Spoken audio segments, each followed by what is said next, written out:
Cheering on the Oakland Raiders, who are forcing the New England Patriots to punt. There is no score. We're in the first quarter of this afternoon's game. 11:55 to go. Mike Patrick back to boot for the New England Patriots. They got one first down in this series when they took it over at the 16-yard line. And so the first punt of the afternoon. The boot is up. It's high. It's coming down to the near side. Neil Colsey at the 30. Near sideline, 35. At the 40, 45. At the 50. Still on his feet. Back down at the 46-yard line. Of the New England Patriots. They're hit made by Willie Germany. And that's Washington Redskins. And their team lost this afternoon. 46-yard punt. 24-yard return. What a day in Oakland, California. Clear skies. Temperature 58 degrees. Humidity is only 55%. Wind should not be a factor this afternoon. 8 miles per hour out of the west-northwest. Tom Pagna, a great day for a football game. It all started here, Tony, at the beginning of the NFL season, and we're watching that same Oakland team with a 13-1 record going in, and we just witnessed, just before we came onto the air, a tremendous display of hitting by the defensive secondary of the Oakland Raiders. Tatum with an incomplete pass, but Tatum really took a shot, and I think that sets the tone. He hit Randy Vitaha just under the Adam's apple and flattened him. Didn't knock him out, but put him right on the seat of his pants. And the tone of the game was set on the opening kickoff. New England had won the toss. Jess Phillips took the ball, brought it up the right side to the 16-yard line, and he was necktie tackled by Charles Phillips. And you'll wonder how his head remained on his shoulders. So the Raiders, who have the football now, 1st and 10. The first offensive series, they are led by Kenny Stabler. And what a year this young man has had. Kenny Stabler of the Oakland Raiders brings the ball club out. Cliff Branch is out wide left along with Fred Kickoff. The tight end Dave Casper on the right side. Running back to Davis and Van Egan. Hand off to Davis, coming to the outside at the 40 to 45. Up to the 47-yard line. There was a penalty on the previous play. The ball had been brought back to the Oakland 39-yard line. So the Raiders are in business. A gain on the play of almost enough yardage for the first down. It'll be about a yard and a half short of being a first down. Looking at the defensive alignment for the New England Patriots, Tony McGee, Ray Hamilton, and Julius Adams. They use a three-man front. The linebackers, Zabel, Hunt, Nelson, and Pete Barnes. Second down and short. Handoff straight ahead. Van Egan, who gained 1,000 yards. Barrels past the 50, down to the 49-yard line. Julius Adams makes the stop on the play. But it's a first down for the Oakland Raiders, who started at the 39-yard line. 1st and 10 now for the Raiders. The Minnesota Vikings winning their game this afternoon. So Oakland has it. 1st down and 10. They are in New England territory. Let's go to about the 48-yard line. Out of the huddle they come. Kickoff comes wide to the left. Now Branch, who is in the slot to the left side, moves to the far sideline. Steps himself. Wide receivers left and right. Stabler back to throw. First one down the right sideline. Going to the speedster. Branch couldn't hold out of it at the 7-yard line. He was covered on the play by Bobby Howard, the left cornerback. 6'2", 177, a 10-year man out of San Diego State. Cliff Branch, 5'11", a speedster out of Colorado, now in his 6th year in the National Football League. Fine set of receivers for Stabler to throw to. You've got Branch, you've got Kickoff, and the gentleman they call the best tight end in the business nowadays, Dave Casper, 6'4", 228, a young man you had at Notre Dame, Tom, in his 4th year in the pros. The Ghost, they call him, Tony, and rightly so. He gets open. Second down and 10. Handoff off the right side, over about the 45-yard line. And this ball play will be stopped to right there, right around the 45-yard line. It was Clarence Davis. Steve Nelson making the stop on the play. So a gain on the play of about 3, maybe 4. It'll be 3rd down now. Let's call it about 5 yards to go. We'll give about 5 yards on the play. 3rd and about 5. No score. First quarter, 10-minute mark. Minnesota beats Washington. So one team sideline in the playoffs. Kickoff comes to the near side. He'll be taken by Mike Haynes. Here's Stabler looking to throw. He's going to eat the football. He couldn't find anybody open. Julius Adams with a big rush on the right side. 6'4", 260 pounds, 6-year veteran of the Texas Southern. Wraps Stabler up. So they're going to put that ball down right around the 46-yard line. And Ray Guy, the prolific punter of the Oakland Raiders, 6'3", 195 pounds, 5-year veteran of the Southern Mississippi, will be in the booth. Ray Guy averaged 41.5 yards per boot on 67 punts. Well, Kenny Stabler at that time was trying to get Casper crossing in, the tight end to the right, crossing the field, but nothing was there. They so often just send 3 receivers out to give Kenny that extra protection. Super rookie, Mike Hayes back. Guys kick angling toward the sidelines. It will be out of bounds. It is out of bounds inside the 15-yard line. It ought to be spotted down somewhere between the 13 and 14. And a 32-yard punt. No return on the out-of-bounds kick. So the Patriots take over the football. First down and 10. And they'll have it at their own, let's call it about the 14-yard line. With a score, New England nothing, Oakland nothing. There's a timeout on the field. Now this. The Patriots, who finished the league season with an impressive 11-3 record, defeated all 3 AFC playoff teams. They knocked off the Steelers, the Colts, and the Raiders, en route to their first playoff berth since 1963. New England concluded the season Sunday with a 31-14 conquest of the Tampa Bay Buccaneers. The Patriots finished with 376 points scored, and that's the second-best total in the National Football League, and they gave up 236 points.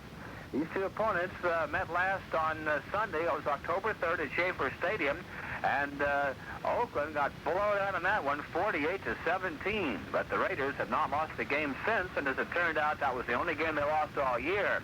New England entering the playoffs, riding a 6-game win streak, while the Raiders have won 10 straight, closing out the league 24-0 against San Diego. Coach Chuck Fairbanks' explosive Patriots offense triggered by quarterback Steve Grogan. Patriots have a huddle double set in. The ball goes to Sam DeVan. Cunningham off the right side. Pass at 15 up to about the 16 or the 17-yard line. Sam Cunningham's been bothered by a shoulder injury. There was some doubt as to whether or not he would play today. He stopped on the play by Willie Hall. Gets about 4 yards. From around the 14-yard line up to about the 18. It'll be second down and 6 to go. Well, Sam Cunningham, as you know, and everybody across the land does, is a wonderful weapon to have in that ground game, and that's where New England has really stuck it to Oakland on their earlier meeting. Steve Burks is flanked wide to the right. Double tight end. Here's the handoff. Andy Johnson straight ahead to the 20 up to about the 21-yard line. Stopped by Teddy Hendricks on the play. So Andy Johnson gets the ball up to about the 21, and that's about it. Hendricks called the man Stork, had some great years as a member of the Baltimore Colts. The Colts play tomorrow afternoon. They'll take on the Pittsburgh Steelers. Tom Pagna and I will be there. Lindsey Nelson and Pat Sheridan will head for Dallas, Texas for the game between the Rams and the Dallas Cowboys. You'll hear both games over most of these Mutual Network stations. Another great afternoon of football over Mutual, the nation's #1 sports network. Wide left is Vataha. Grogan, the quarterback. Steve Grogan, back to throw. Takes the handoff to Johnson, throws the ball up. He's got it to Russ Francis, the tight end, and he is down at about the 31-yard line. The hit made by George Atkinson, the veteran linebacker, rather the veteran safety out of Morris Brown, 6'185-pounder. Russ Francis, 6'6", 240 pounds. He's a 2-year man out of Oregon, and he was the #3 pass receiver for the New England Patriots during the regular season. That's his 27th catch of the year. He averaged about 14 yards a catch. New England's got a first down. 7.5 to go. First quarter action.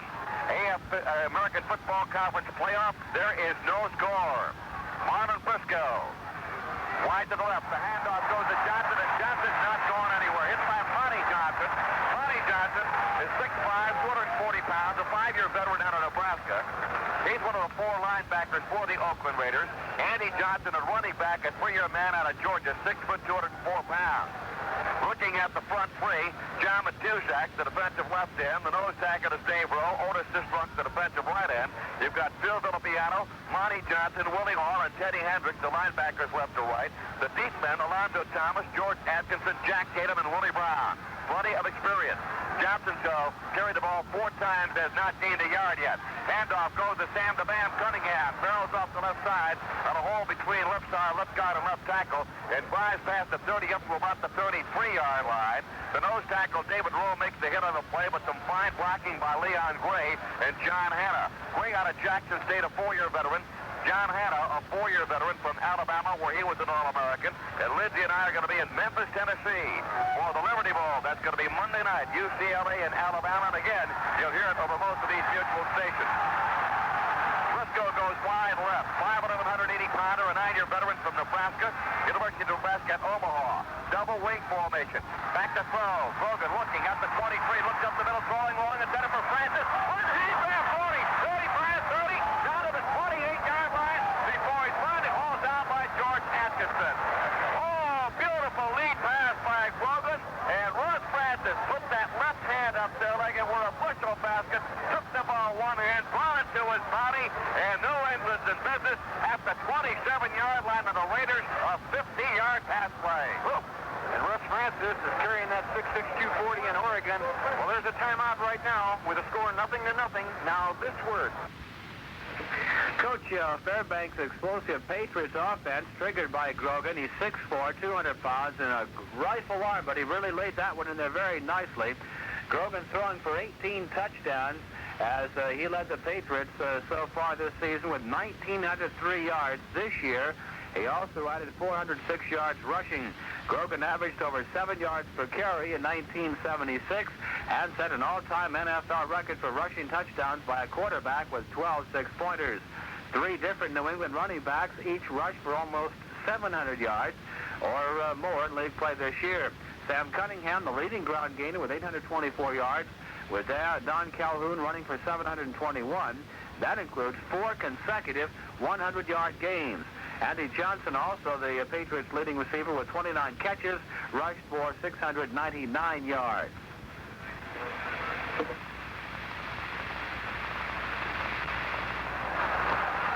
Well, we're going to apologize for the timeout that was not taken. Grogan back to throw. Pass is complete to Andy Johnson, and he's hustled out of bounds right around the 25, 26-yard line. It was second down at about 12 to go. Running play lost a couple of yards. So now we've got a third down play coming up. And about 7 yards to go for the first down. Phil Villapiano ran Johnson right out of bounds along with Woody Brown. So big key play here. Third down. The ball up to 25 of the Oakland Raiders. New England in possession. No score. Clock is wound down to 4.5. First period action. Wide left. We've got Pagna. And in front of the left side is Darryl Stingley. Grogan is 4 to 5 this afternoon. 72 yards. Steve Grogan. 2-year man out of Kansas State. Back to throw. Got the time. Looking, throws. Pass is caught. 10, 5, and Frisco down to the 1-yard line. Marlon Frisco made the grab. Coming across the far side. Crossing pattern. And Frisco makes the catch. Check it. Wait a minute now. It was not Frisco. It was Darryl Stingley, the young man out of Purdue. And I think you'll remember him, Tom. Certainly do. As a matter of fact, Grogan made a little run-action fake into the ground or into the interior of the line. Sistrunk from his right end defensive position was really putting the heat on, but the timing factor, Grogan had all the time in the world to spot him and let Stingley take a lead step. Super job by Bill Linkitis, the center.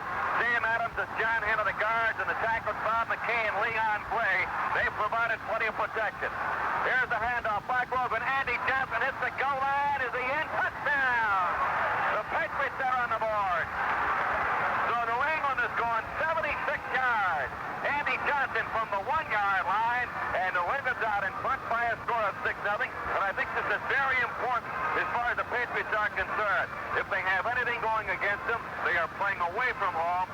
Not so much that factor, but the fact that this is their first playoff game, while the Raiders are veterans in playoff play. Tony, that says an awful lot because this Pat team, that's their second possession, really moved the football, especially they mixed it up because Grogan is a threat to run. He's a good passer, and they have a tremendous offensive line. John Smith, left-footed soccer-style kicker, puts it up between the uprights. It's good with a score. New England 7, Oakland nothing. There's a timeout on the field. Now they're getting back to the Patriots on the season, and specifically in that victory over the Raiders, the first time the two teams met, the Pats rushed for 296 yards. Behind some great blocking by their experienced offensive line of Leon Gray and Bob McKay at the tackles, John Hanna and Sam Adams at the guards, and the center Bill Linkitis.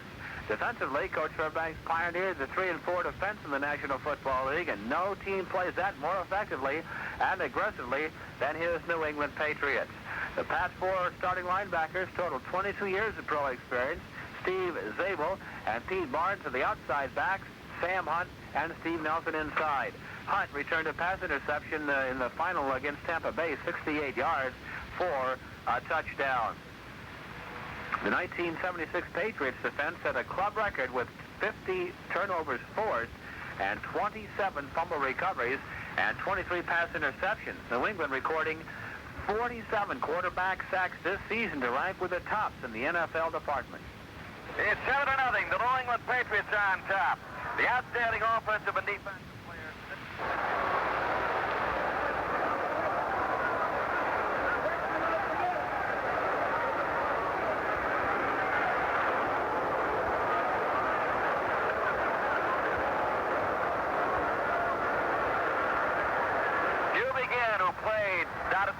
For Don Childersdeep, along with Carl Jarrett. Jarrett takes it at 5, at the 10, at the 15, at the near side of the 20, 25, at the 30. He's tripped up.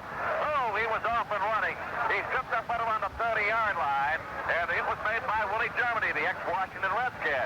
So the Raiders, who were down by a score of 7-0, after a 27-yard return by Jarrett, will put the ball in play. First down and 10 at their 32-yard line.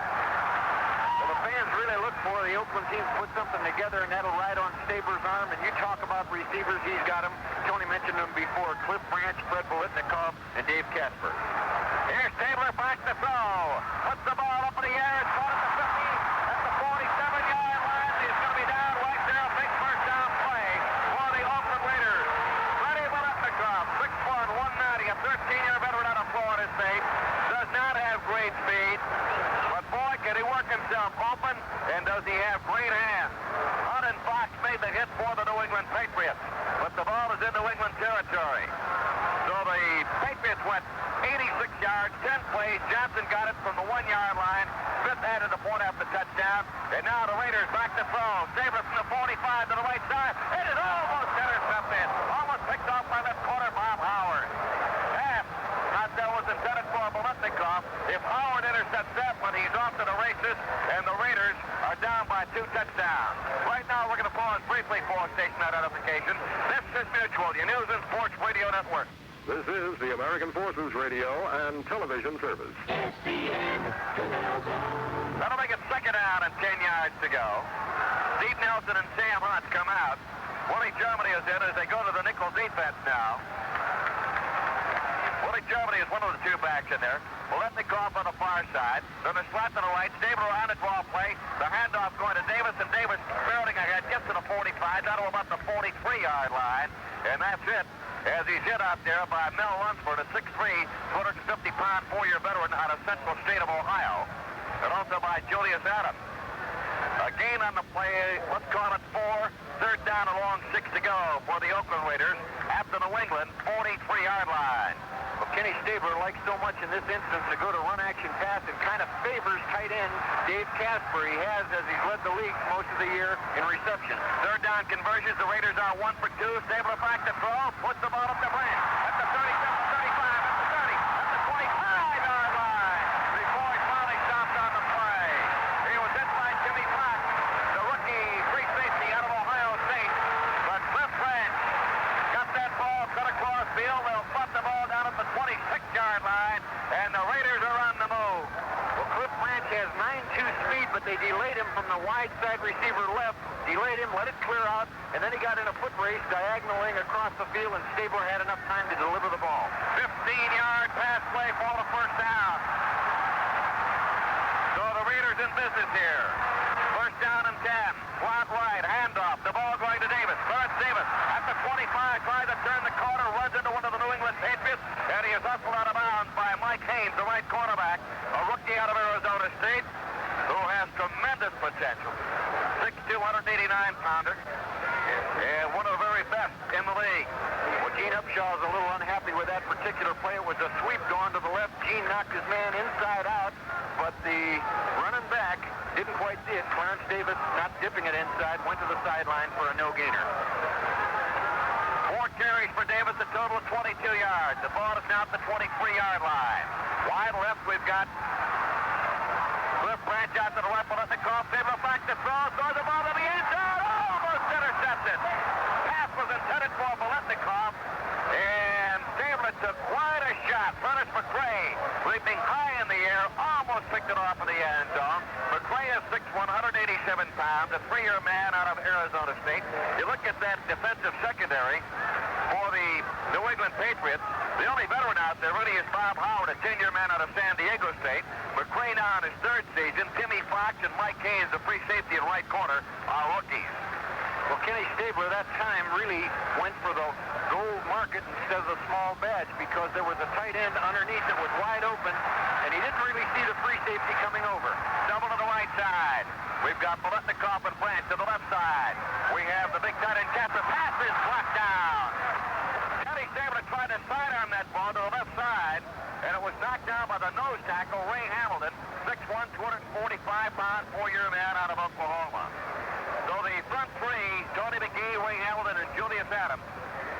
The linebackers, Zabel, Sam Hunt, Steve Nelson, and Pete Barnes. Zabel now 2 for 6 at a total of 38 yards. The ball is at the 23-yard line of New England. It's fourth down, about 7 yards to go. And in. We've got David Hum to hold, and we've got Errol Mann, the former Detroit line, to kick. The kick will come from the 30-yard line. Spotted down. The kick is up there. It's got a chance. It is good. A 40-yard field goal by Errol Mann with a score. New England 7, Oakland 3. There's a timeout on the field. Now this. Oakland Raider coach John Madden is expected to go with the same units, and he has, so that earned the Raiders their best one-loss record in the league. Stabler sat out the finale against San Diego and had a banner season in '76, 194 completions at a completion rate of over 66%, and he led the National Football League in touchdown passes with 27 and threw for 2,737 yards. Running back, leading ground gainer Mark Van Eaglen, who finished the season with 1,012 yards rushing, and Clarence Davis, who also was held out against San Diego with 516 yards. Pete Banaszak with 370 yards, and Carl Garrett with 220 yards also will be seeing considerable action. The Raiders offense operating behind a veteran line of tackles Art Shell and Sean Vella, guards Gene Upshaw and George Bueller, along with center Dave Dalby. So the Oakland Raiders trailing at this point by the score of 7-3. 7-3. New England out in front. The Oakland Raiders came back after the New England Patriots had gone 86 yards for the go-ahead score. The Raiders came back 68 yards, a minute 13 left to play in the third period, 8 plays, and they settled for a 40-yard field goal by Errol Mann. Kick high, coming down. It'll be Jeff Phillips at the 4, the 5, the 10, 15 at the 17-yard line. And he is down right there at the 17-yard line. Morris Bradshaw making the hit on the play. So New England will put the ball in play. First down and 10 at about the 17 or 18-yard line. A 14-yard return. And one of the Raiders shaken up on the play down at the 19-yard line. Can't see who it is. Mike Ciani, who is the backup to Fred Paletnikov as the wide receiver.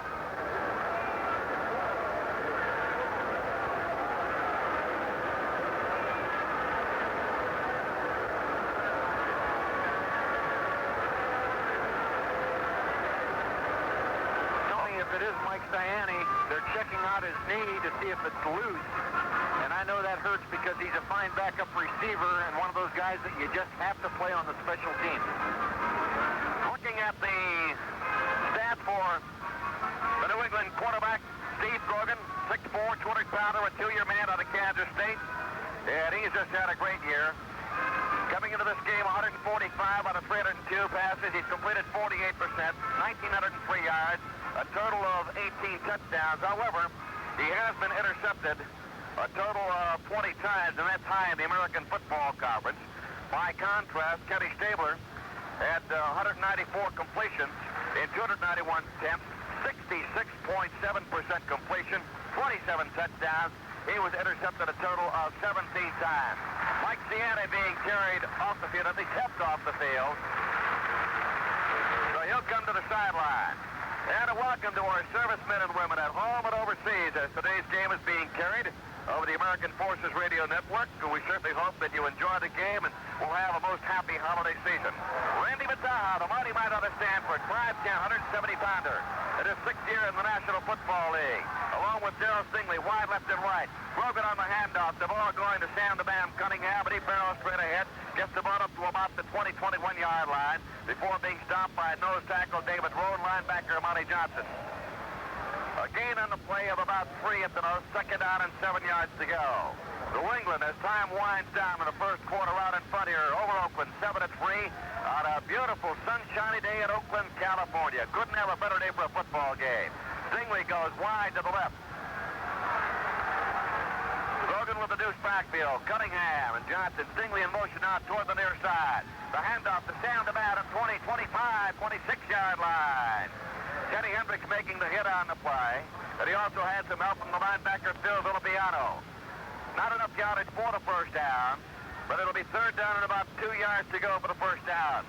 The offensive line of the New England Patriots, one of the very best in the National Football League. 3 seconds, 2 seconds to go, 1.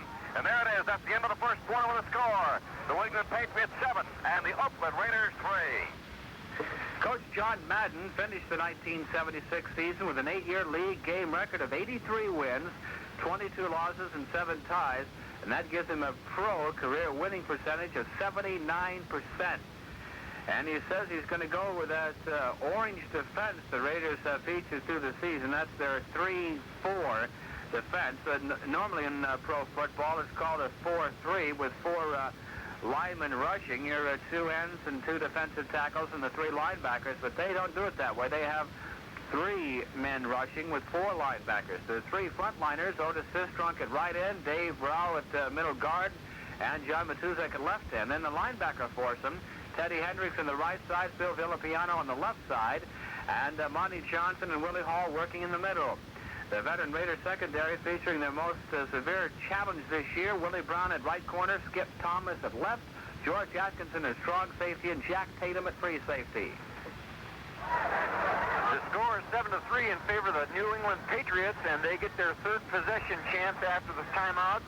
They're going to start the drive on their own 25-yard line, and you know, this is the first time, Tony, I've really had an opportunity to watch Grogan play in person, and I'm really impressed with him because, you know, he's only got 2 years background out of Kansas State. He's got good size. He's got a tremendous release of the football. I know he can score. He's leading, as a matter of fact, for a quarterback, has all the records for scoring touchdowns, so he's a runner. He seems to have a real calm and a poise about him that really belies his young age. Well, he's run the ball in 12 times, and he scored once on a return, so he's got 13 touchdowns this year. Sends Bataha wide to the left. Out to the right, we've got Darryl Stingley. Deuce backfield of Cunningham and Andy Johnson. Steve Grogan out of Kansas State gets the snap. Back to throw. Look, trying to get that ball right up over the middle, but the ball was knocked down. There are 2 penalty markers, however, on the far side of the field. The ball was knocked down by the nose tackle, David Rowe. Got those big hands up there, but 2 penalty markers went down at about the 28-yard line, and I believe it's going to be a wrap against the Oakland Raiders. Well, I see the defensive coach on the sideline pulling at his hair, and I think you might be right, Tony. We'll get the signal shortly. Russ Francis has removed his helmet and is wiping his forehead. He may have taken a shot in the head, or at least a face mask grab. It's going to be a wrap against the Raiders. It'll bring the ball up to about the 30-yard line, where it becomes first down and 10. Was it pulling the face mask? Yes. First and 10 for New England. And that's an easy thing to happen when the linebacker's playing head up over a tight end, trying to hold him up from going out on a course. Phil Villapiano was the man who grabbed the face mask. They shift out of the eye in the backfield. Here's the fake handoff by Grogan. Looking, got him out open over the middle, goes to the sideline instead. But the pass is intended for Andy Johnson, but it's incomplete as it goes out of bounds. Teddy Hendricks and Willie Brown were covering on the play for the Oakland Raiders. The Patriots in the white uniforms with the blue and the red piping, while the Oakland Raiders are in the silver pants and the black jerseys and the silver helmets. Well, that time he tried to get Marlon Briscoe, that is, Grogan tried to get Marlon Briscoe a line wide to his left to cross and cross underneath Andy Johnson, but they both wound up being on Johnson. He just threw it away. Stingley goes wide right. Randy Bataha's out to the left. I formation. Front man in the eye is Sam the Man Cunningham, the former Southern Cal star. Hand off to Andy Johnson up over the middle. Finds a hole and fires straight ahead up to the 35, 37-yard line. David Rowe makes the hit on the play, along with Willie Hall, the linebacker. And that's the kind of thing that Sam did so well at Southern Cal. He's the lead blocker in the I formation, and Randy Johnson having a great year running. So it's kind of an isolation, letting Sam pick up a linebacker blocking man-on-man with the line. So it'll be third down. Third down at about 3 yards to go. Third down conversion.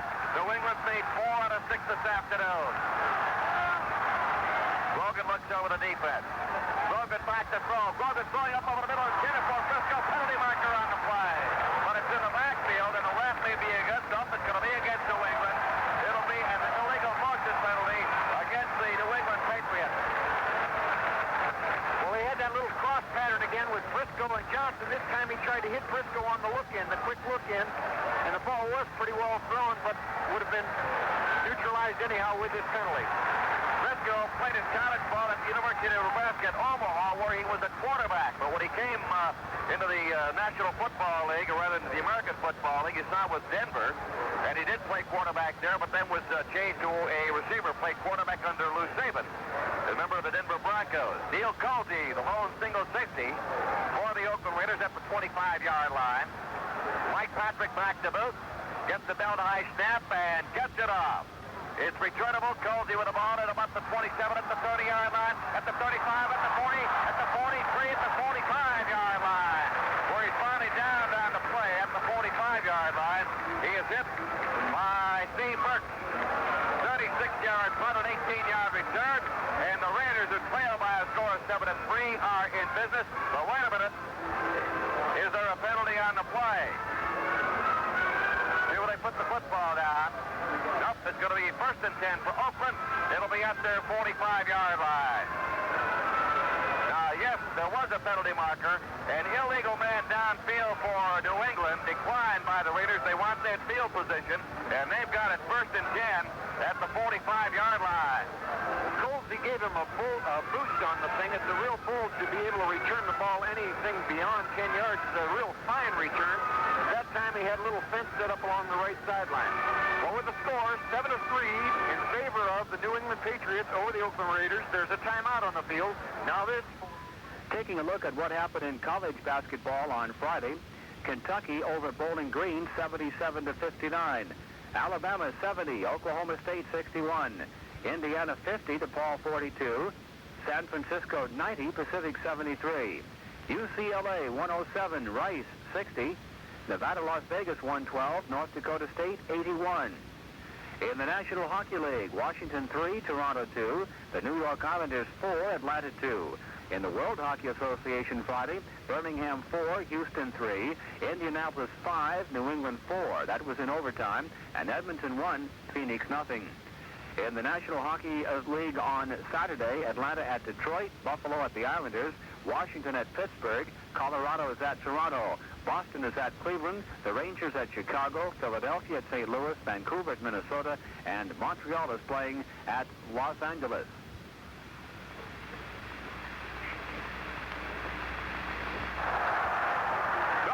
Along with Tom Pagna, Oakland Coliseum, 7-3 New England. Taylor back to throw at the 35-yard line. Fires, pass is incomplete. Intended for Dave Casper, had it in his grasp at about the 45 of New England. Just couldn't hold out with Sam Hunt, the linebacker, covering on the play. Incomplete pass. That'll make it 2nd down and 10. He had a divided back set that time, and he faked a quick trap over the middle. And when Stabler made the little fake, he was trying to get a hold of Casper, but Casper was being held up pretty well. And pretty tough to get out of there right now.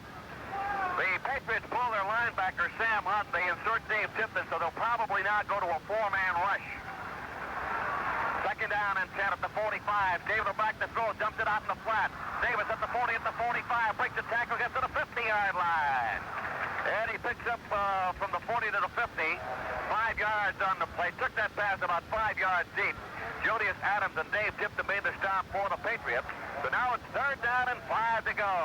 With the ball at midfield, Oakland trailing by a score of 7-3. The Raiders have won 10 in a row. The Patriots come in here with a 6-game winning streak. Tipton comes out. Sam Hunter's back in. Richard Bishop, who was in, is also out as a nose tackle.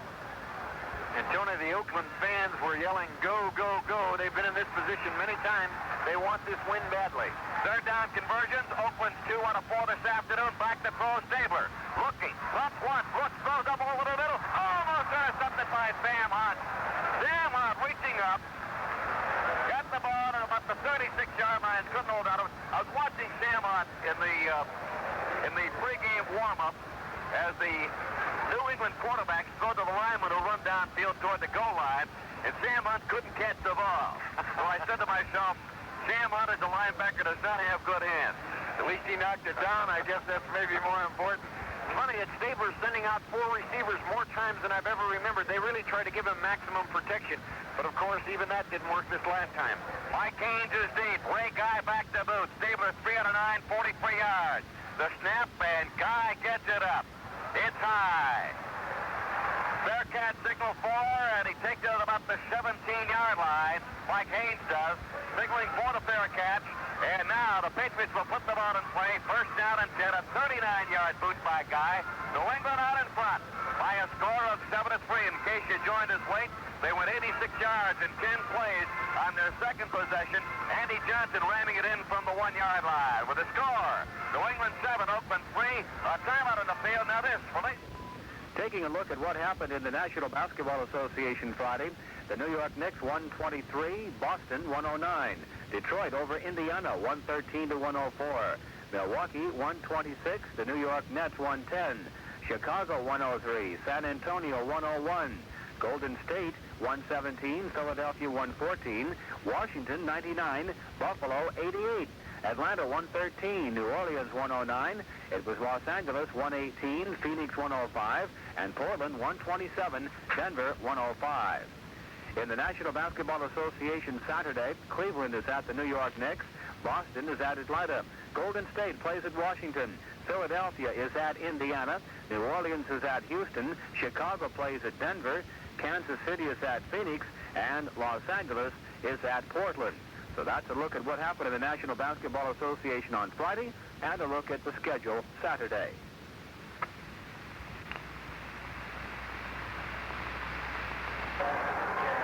Here come the Patriots to put it in play at the 17-yard line. New England out in front by a score of 7-3. Stingley is wide to the right. Now comes back in motion toward the line of scrimmage. The quick pitch outside. Cunningham slips and falls. He was cutting in. He slipped and Villappiano was covering on the play for the black-shirted Raiders. So there's going to be a loss on the play of about 3 yards. It'll be second down and 13 yards to go. Well, opening up that play, of course, he's going out now, was their second tight end, Al Chandler. Number 87 was in along with Russ Francis, and now they made the substitution to put the 2 wide receivers in. It's a good running surface to have 2 tight ends, and what a bulge when you can run the football, especially down in your own territory. Bataha comes out to the left. Wide to the right is Darryl Stingley, the young man from Purdue.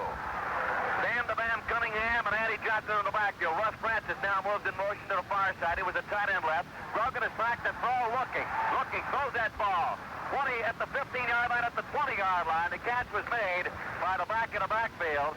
Sam Cunningham got it up to the 20-yard line, picked up what he'd lost on the previous play, and got about 3 more. That'll make it third down, at about 7 yards to go.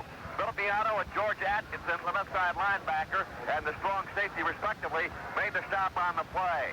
Nose tackle David Rowe comes out. And into the game now, we've got Herb McMath, who is 6'4", 245 pounds, a number 4 draft choice out of Morningside College. Third down conversions, Grogan is 4 out of 7. High formation. Here's Grogan. On the half, big handoff to Andy Johnson. Grogan looking, throwing that ball. It's caught up there, and there's going to be a late, there was a little bit of a late hit by Tatum, but the ball was caught by Darryl Stingley, the wide receiver, and he made the grab at about the 33-yard line, and it's going to be a first down for the New England Patriots. Used to call that the old transcontinental pass because he rolled to the right, then came back and threw the ball against the grain off to the left side. I don't think he really intended it, Tony. He did roll to the right. I think he felt the pressure from Sistrunk on the right defensive end, and that little inside fake did hold linebackers and open up a little seam over the middle. So it's first down for New England. They're out in front here by a score of 7-3. Stingley's wide right, Bataha to the left. Handoff goes to Cunningham. He is back in the backfield. He goes absolutely nowhere. Otis this clock.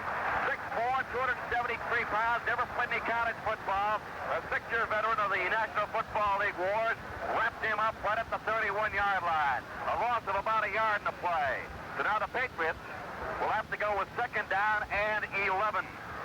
Sam the Bam has carried 8 times, and the net 11 yards.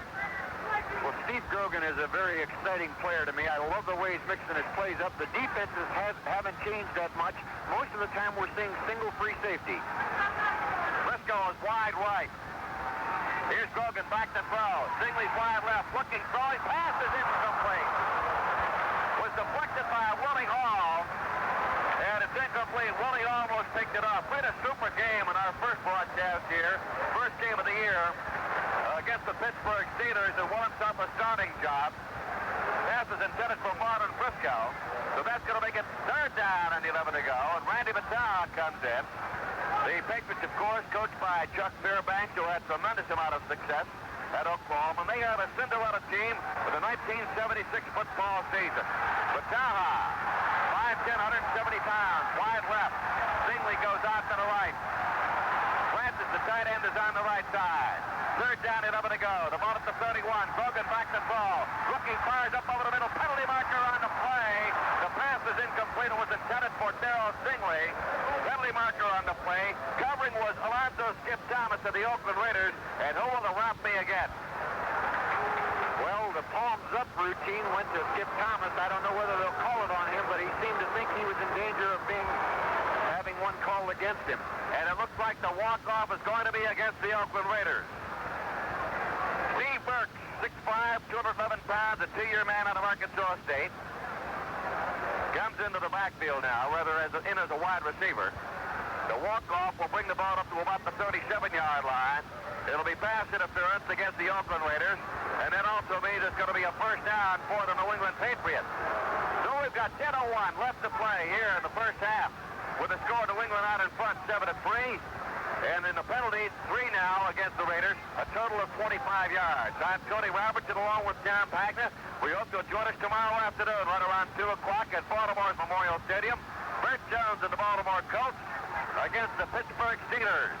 Rocky Blyer, Franco Harris and company. Wide right coming in motion toward the line of scrimmage. Was singling handoff goes to Randy Johnson. Penalty marker on the play, and Boyd Johnson was wrapped up right around the line of scrimmage by nose tackle David Rowe. The Oakland Raiders are a very physical team here this afternoon, as was the case when Tom and I were here in the first game of the year against the Pittsburgh Steelers. A holding call against the New England Patriots. Well, David Rowe got up just snarling. You could see it from all the way up here in the booth, Tony, and the reason was obvious enough. He was being held on it. It was going to be a little inside fake and then a sweep by Randy Johnson, and they're marching it off. All right, they'll go with John Matuzak at defensive left down. He's 6'7", 270 pounds, a 5-year man from Tampa. Dave Rose, 6'7", 271, and he's 11th season from Penn State. And notice this one, 6'4", 273, in his 6th year, did not play college ball.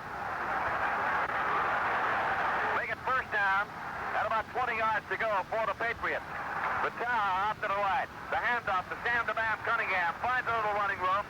Charges from about the 27-yard line up to around the 30 or the 31-yard line, where he stacked up on the play by 4 or 5 Raiders. David Rowe was there, so was linebacker Monty Johnson. What's the advantage of the 3-4, and what's the weakness of the 3-4? The advantage is pass coverage, Tony, right now, because you have the 4 linebackers able to get to their zones or able to get to their men right immediately. Of course, the disadvantage is that it's only a 3-man rush, and you are playing a nose man with 2 outside force people. Second down. About 16 to go. Grogan on the handoff. Cunningham coming around on the right side at the 30. There's a call at the 35-yard line. Penalty markers on the play, and he is finally hustled out of bounds somewhere around the 40-yard line.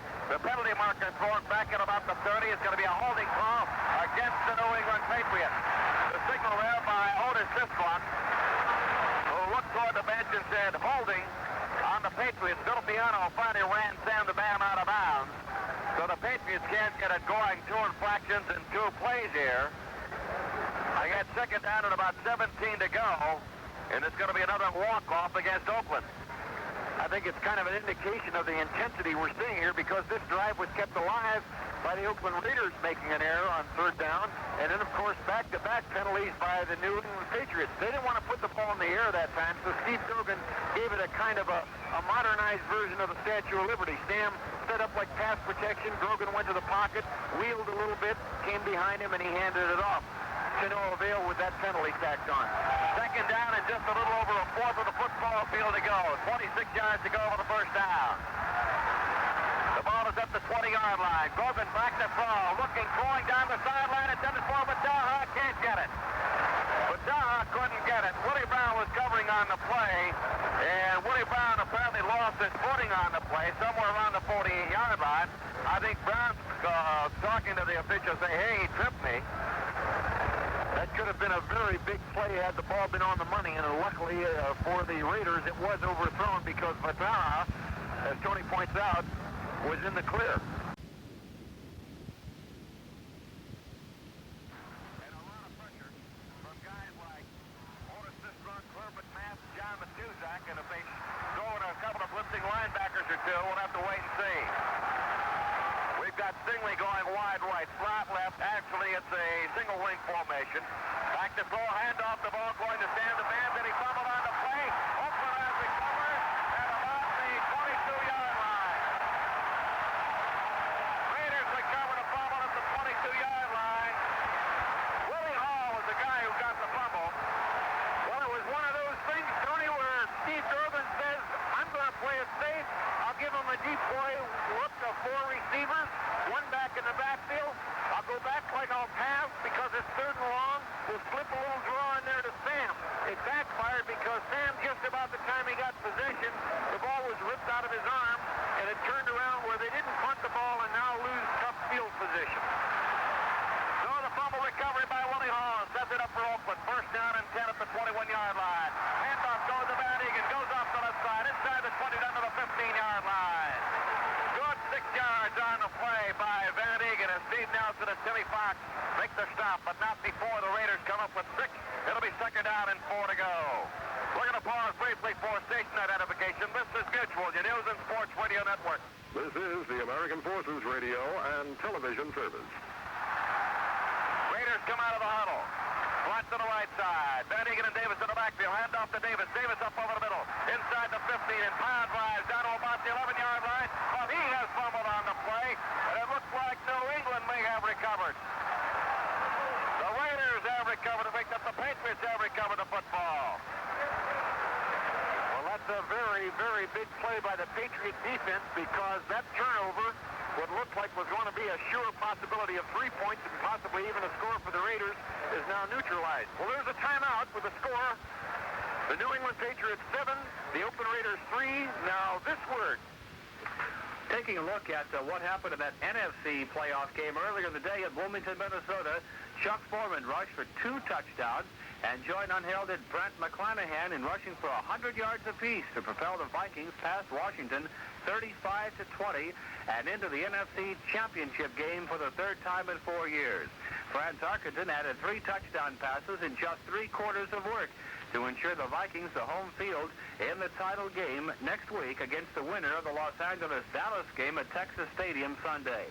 With the Redskins keying on form in the first half, McClanahan ran wild in gaining 67 yards, and that's more than he had ever gained in a single game before, much less in a half.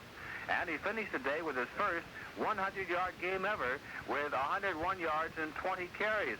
As a matter of fact, in his first carry of the ball game, in the first play of the game, he ran for 41 yards to the Washington 25 to set up the first touchdown of the game. Along with Tom Pagna at the Oakland Alameda County Coliseum on a beautiful day for football. Temperature right around 58 degrees. Oakland, California. The score 7-3. New England just recovered a fumble. Steve Nelson got the recovery.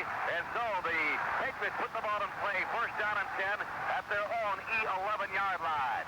Logan, the quarterback, the 2-year man from Kansas State.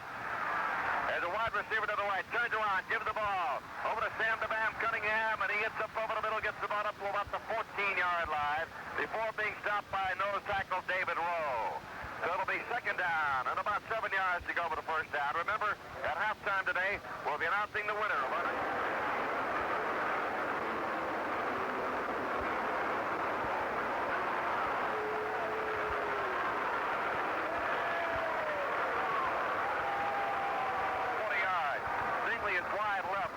Out to the right. There's backfield. Johnson and Cunningham. Grogan turns around. Fakes to Andy Johnson. Rolling to the left. Looking. Gets a block. At the 15. Running it at the 20. At the 22-yard line. And very wisely runs out of bounds. 1st down. out by Teddy Hendricks, and Willie Brown would come over on the play. So Grogan finds the opening, scampers out of bounds, right around the 22. Well, Tony, I think, that is the dimension that a young quarterback has. They've taken the ball over deep in their own territory 4 or 5 times now. 16-yard line, 14-yard line, 18-yard line. Started this one at the 11. He picked up an easy first down there by virtue of the fact that Otis Sistrunk got hooked in by the offensive tight end, and he was allowed to get outside of the contain and pressure with the threat of a pass, but ran it for the first down.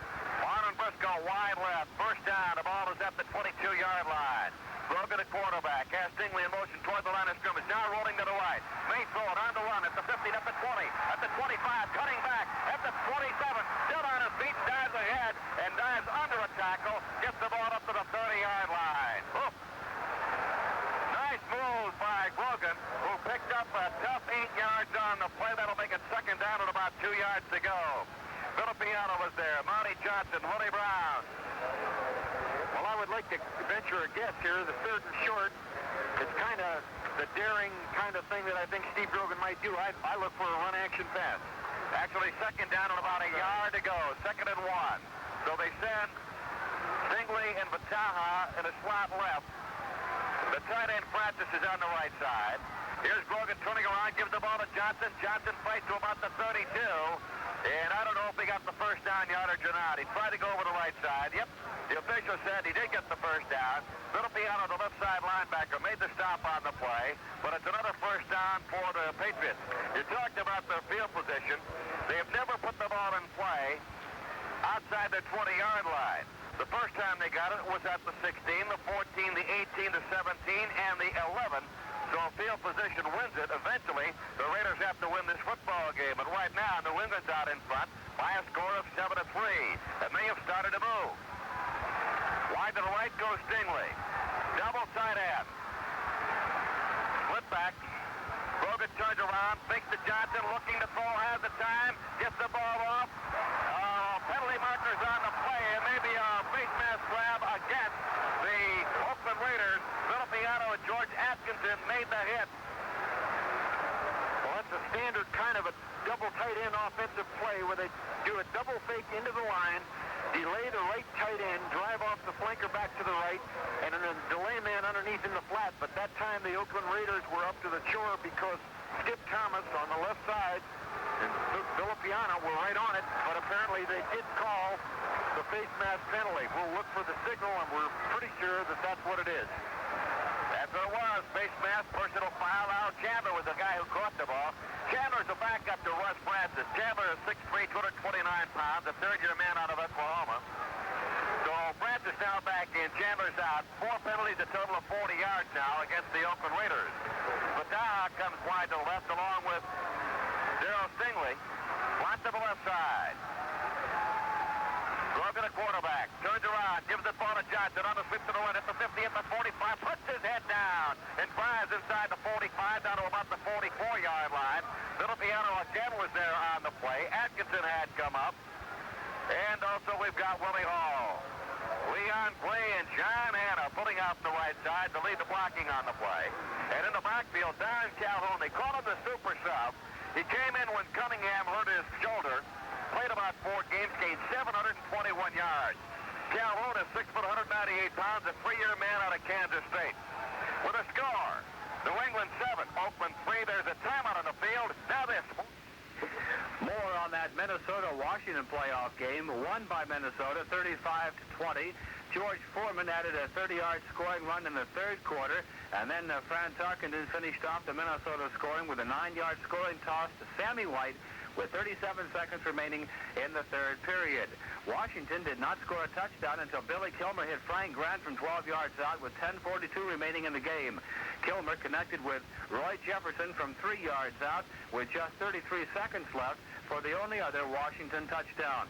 Mark Mosley booted field goals of 47 and 35 yards in the first and third quarters as the Redskins kept their playoff string intact of never having won on the road since the new format was established in 1970. Washington is 0-5 with 4 of the losses coming when the Redskins took part as a wild card team. Tarkenton hit 12 of 21 for 170 yards, before departing with a 35-6 lead.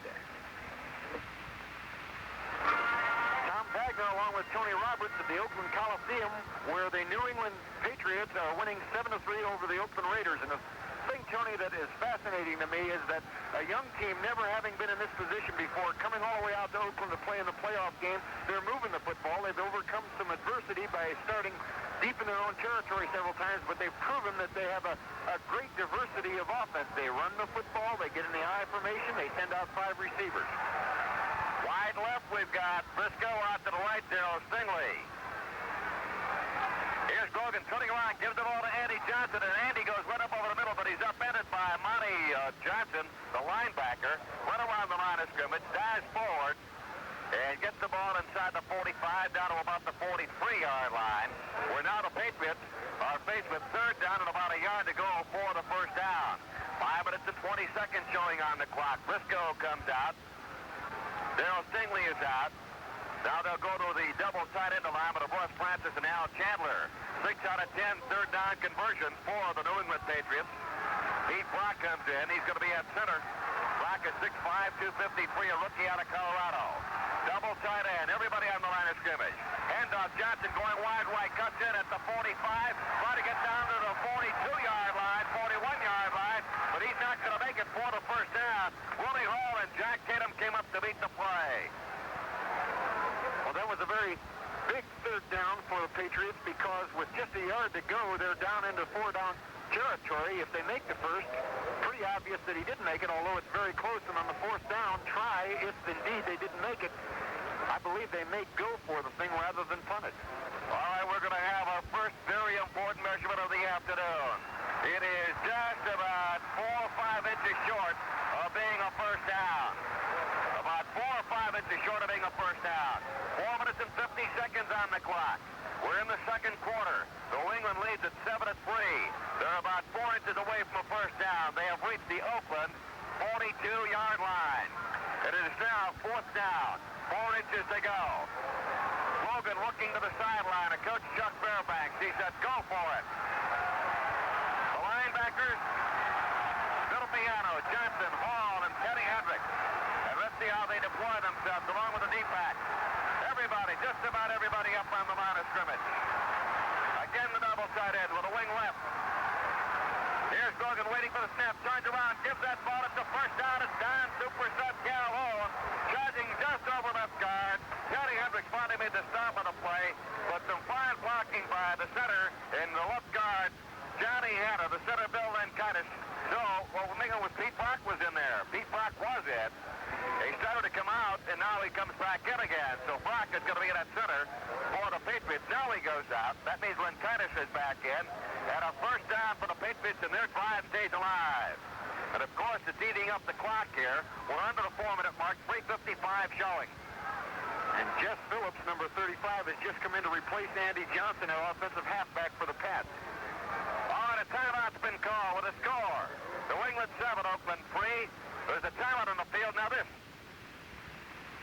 Getting back to that Minnesota-Washington game, Frank Tarkenton, as I mentioned earlier, hitting 12 of 21 for 170 yards before leaving with a 35-6 lead. Billy Kilmer had his best day of the season as he had to put the ball in the air 49 times. He completed 26 of them for 298 yards, and he set an NFC playoff record for most pass attempts in the game, but he spent most of the day running from the Minnesota defense as he was sacked twice while throwing 2 interceptions. The Viking defense was devastating in the first half as it completely shut off the Washington running game, holding Mike Thomas to just 22 yards and John Riggins to a mere 1 in 4 carries. Bobby Bryant and Jeff Wright made the interceptions of Kilmer passes in the first half. All 3 of Minnesota touchdowns in the first half capped drives of 66 yards. The Vikings made it 28-7 with their first possession of the third quarter, and their final touchdown came on their only other possession of that period.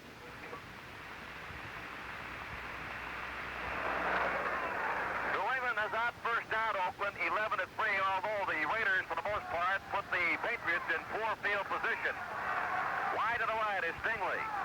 First down and 10. They have reached the 36-yard line of the Oakland Raiders. Clock winding down. The handoff to Calhoun. Can't go inside. Goes to the outside. Tries to outrun Atkinson. Cannot. Willie Hall is there to make the hit on the play. Calhoun started to make his move toward the line of scrimmage. Now, a little extracurricular activity out there between Calhoun and one of the Oakland Raiders, and it was Willie Hall. And quickly moving in was Steve Grogan, getting Calhoun back in the backfield. We need you. Can't afford to lose you here. A gain of about a yard on the play. It'll make it second down and about 9 yards to go for New England. Dan the Bam Cunningham comes back into the ball game. And Don Calhoun comes out. Al Chandler goes out. They've used the double tight end.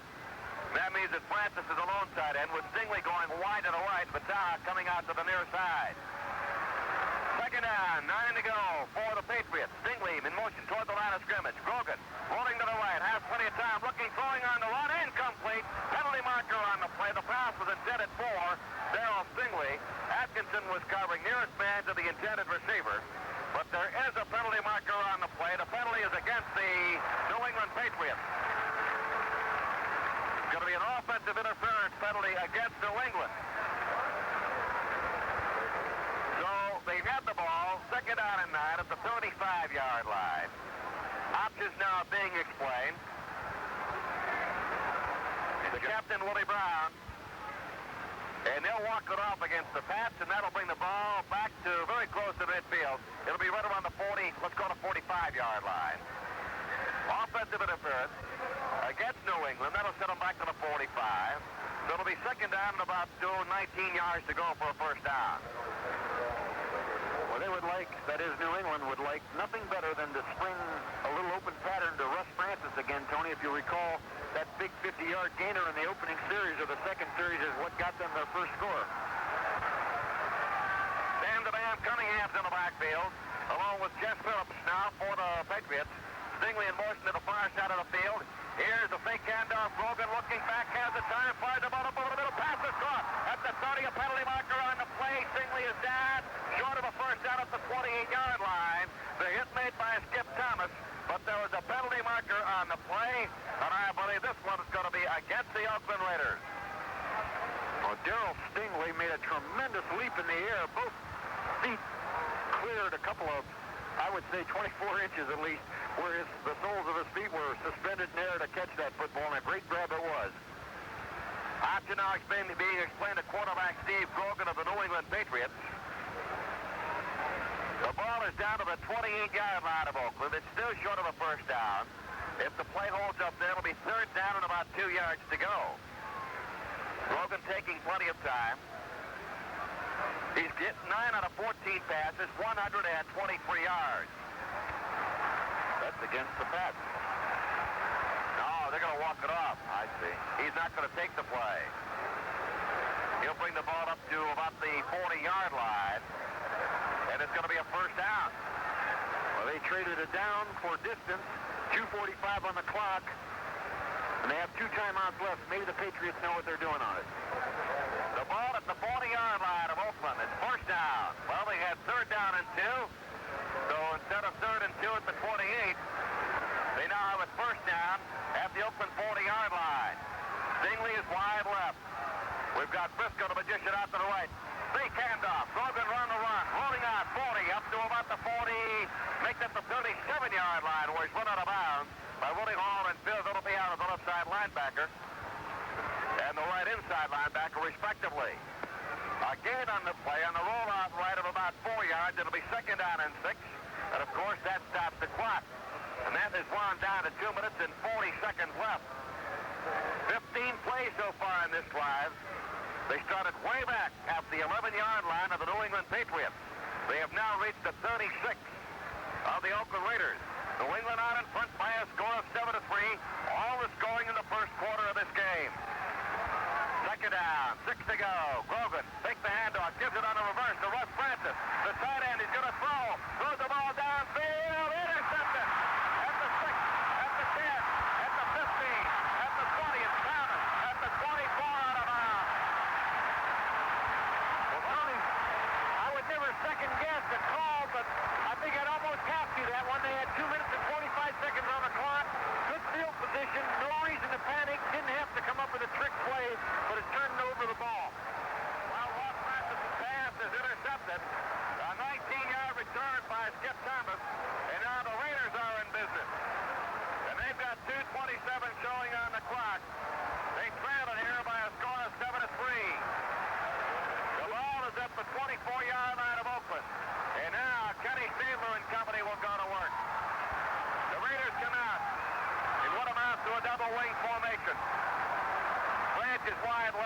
Kickoff out to the right. They hand the ball off to Van Egan, and he hits right tackle. And he charges ahead from the 24 up towards the 30-yard line before right inside linebacker Steve Nelson makes the stop on the play. 6'2", 230, a 3-year man out of North Dakota State. George Beeler leading as the blocker on the play. The ball at the 30. It'll be second down at about 4 yards to go. Branch wide left, Kickoff out to the right. Again, a double wing formation. But before they can get the play off, the 2-minute warning with a score. New England 7, Oakland 3, a timeout in the field. Now this. If his assessment of this week's practice sessions is any indication, Baltimore Colts coach Ted Marchibroda should make reservations for the Super Bowl. Marchibroda said Saturday that we've had a championship week as far as practice goes. He said it's been the best in his 2 years at Baltimore. And he said we had more offense and more hitting and more fight in our practices. He said his AFC East champions are better prepared for Sunday's playoff game against Pittsburgh than they were in last year's 21-10 loss to the Steelers. Marchibroda also said the home field advantage should help this year.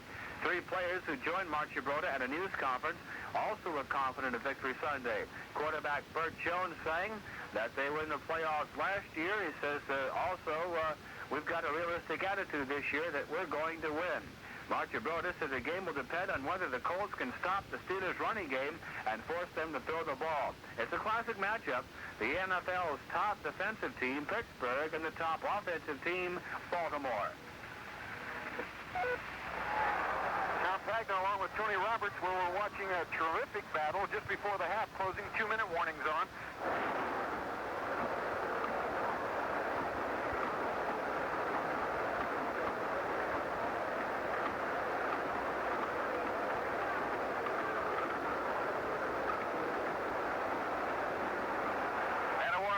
Outstanding offensive and outstanding defensive players.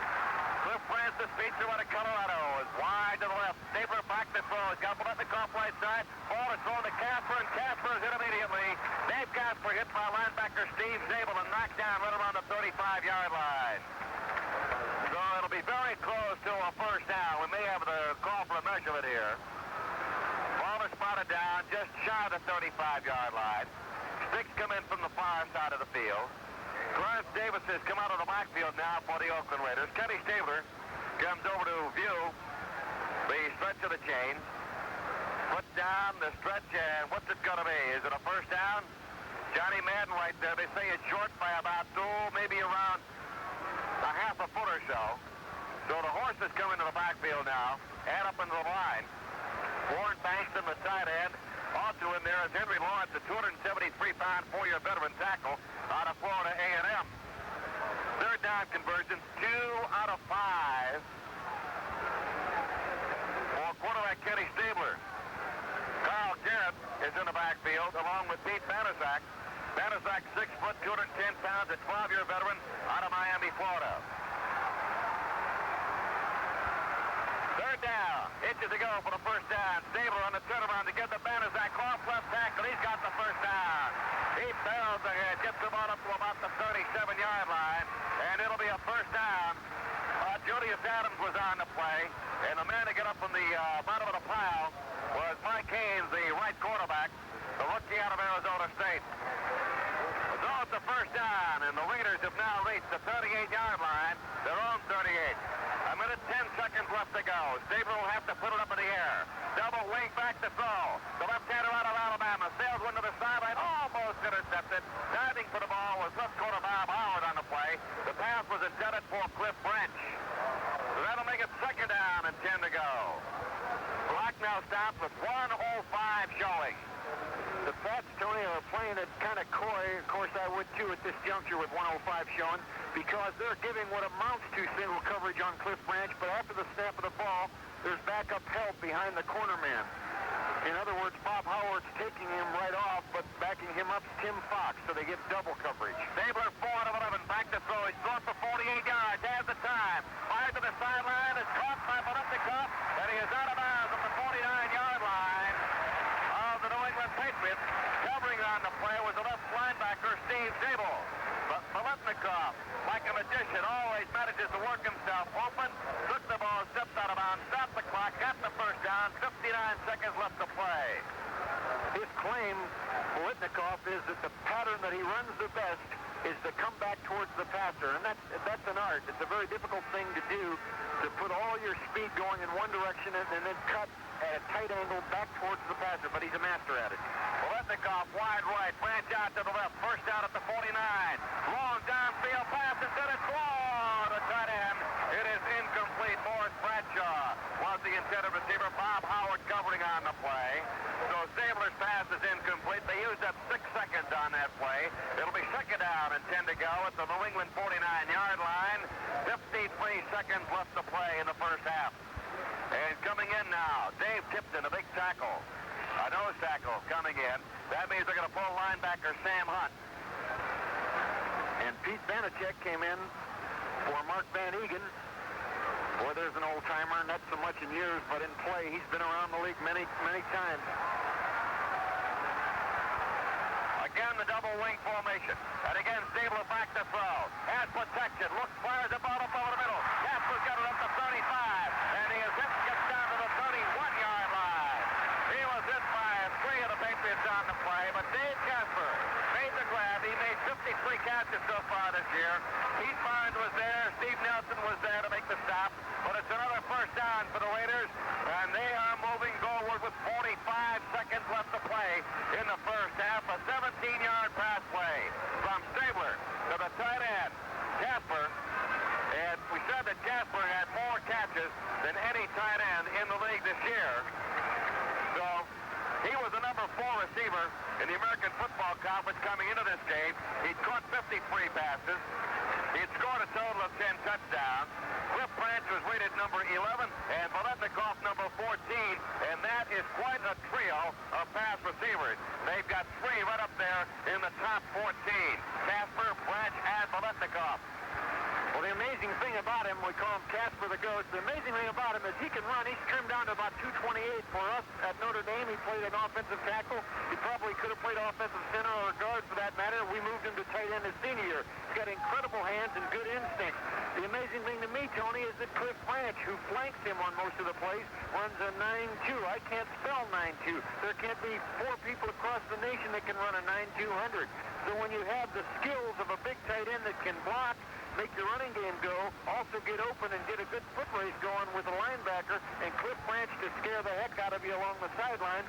There are a lot of tools for Kenny Stabler. Kyle Garrett's in the backfield. Morris Bradshaw comes out. Wide right, Bolitnikoff. Branch to the slot to the right side. Casper, the tight end, is left. Back to throw. Stabler looking. Penalty marker on the play. Going for Bolitnikoff. And again a penalty marker on the play. The wrap, I believe. Wait a minute now. Did he catch the ball? Apparently he did catch the ball. It looks like it was incomplete. There are 2 penalty markers. One back at about the 30-yard line. Another down at the goal line. Who's the call going to be against? It's going to be pushing. It's going to be interference. Decline. A pushing call against the New England Patriots. Well, that's got to be a very controversial play when they look at the replay of it. It agrees, of course, with the Oakland people.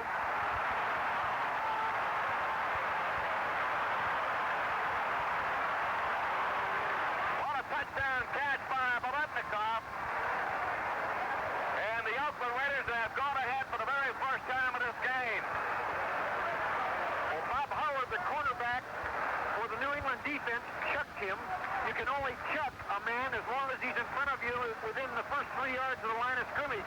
Once he gets alongside of you or beyond that 3 points, you can no longer lay a hand on him. And apparently that's what they called later, towards the end of the run into the end zone. There was a pushing match again, and we didn't know which way that was going to be called, but obviously it went in favor of the Oakland Raiders. So the Raiders on a pass, a touchdown pass from Kenny Stabler to Fred Bolitnikoff. Stabler's 28th touchdown strike of the year puts them out in front by a score of 9-7. 9 plays, 76 yards.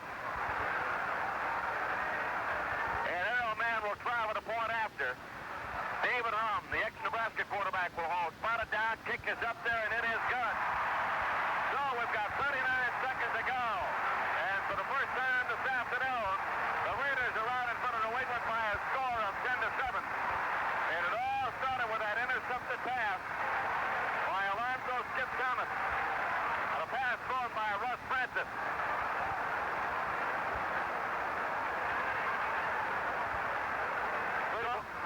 Poletnikoff, Tony, proves his mettle year in and year out. He's a many-time veteran, but he's savvy, I think is the word they use in the ring, in the boxing ring. He knows the ropes. He's been around. He can bounce. He can roll. He can feint. He can fake. But that time he made a super catch based upon great concentration and a running battle with Bobby Howard, the cornerback. So Stabler moving that team in just a little less than 2 minutes down the length of the field from where they took it over on the turnover is marvelous. And that's the kind of thing that they have to do to continue to lead and win this game if indeed they're going to get beyond their normal playoff position. Well, the score for the Oakland Raiders obviously comes at a great time because there are only 39 seconds remaining. And, of course, that's the one thing you want to do. You'd like to go into the halftime, into the locker room at halftime with a little bit of impetus. We'll have Dick Kahn and Jess Phillips. Jess Phillips is the deep man, standing at about the 1-yard line as Ray Guy is ready to kick off here for the Oakland Raiders. Joe Playhack is on the far side of the field.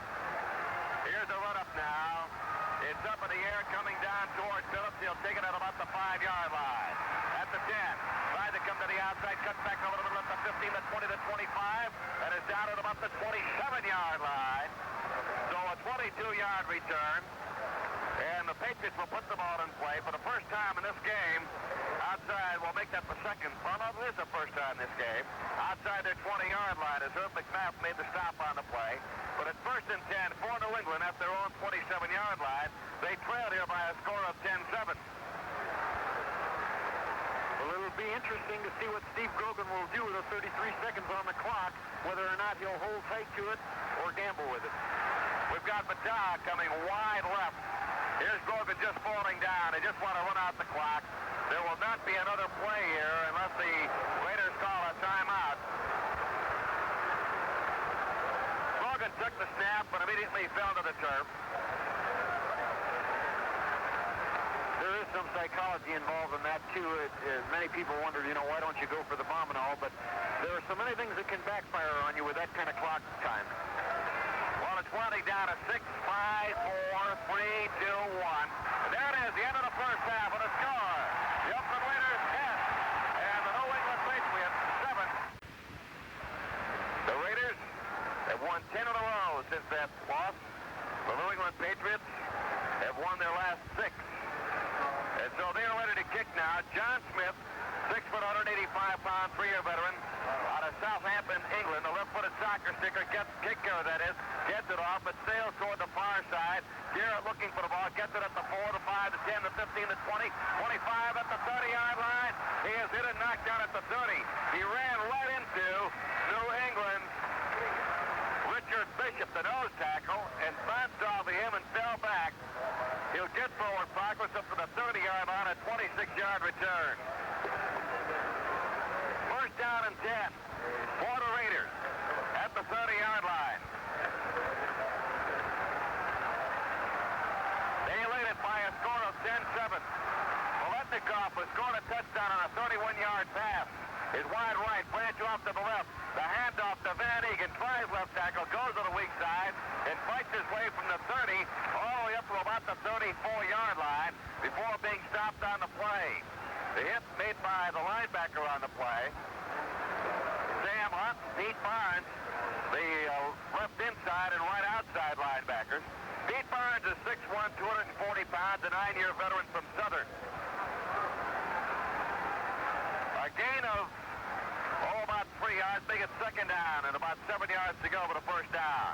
Back to throw, Paletnikoff going to the near sideline, taken by Paletnikoff, a pass from Stabler, and he's hustled out of bounds, right around the 47-yard line. The spot is down at the 48. Tom Howard knocked him out of bounds on the play, but it's another first down for the Raiders.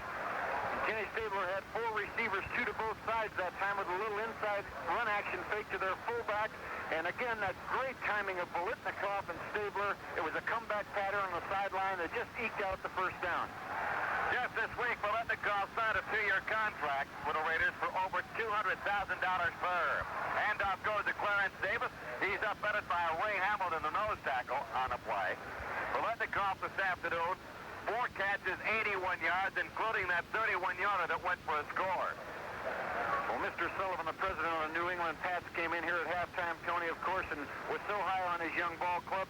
He mentioned the fact that they had played excellent football in the second half of games, and he really said he wasn't a betting man, but if he had to, he'd bet on them. It'll be second down. And about 9 yards to go for the first down. And now, there's a time going to be called here for a moment. They want to change footballs. It was not done. Brett Bolitnikoff is wide right. Now to the left, you got the speedster Cliff Branch. The backfield, Mark Van Egan, who gained over 1,000 yards, and also Clarence Davis. Dave Casper, the tight end, is on the left side. Here's the snap back. Stabler back to throw.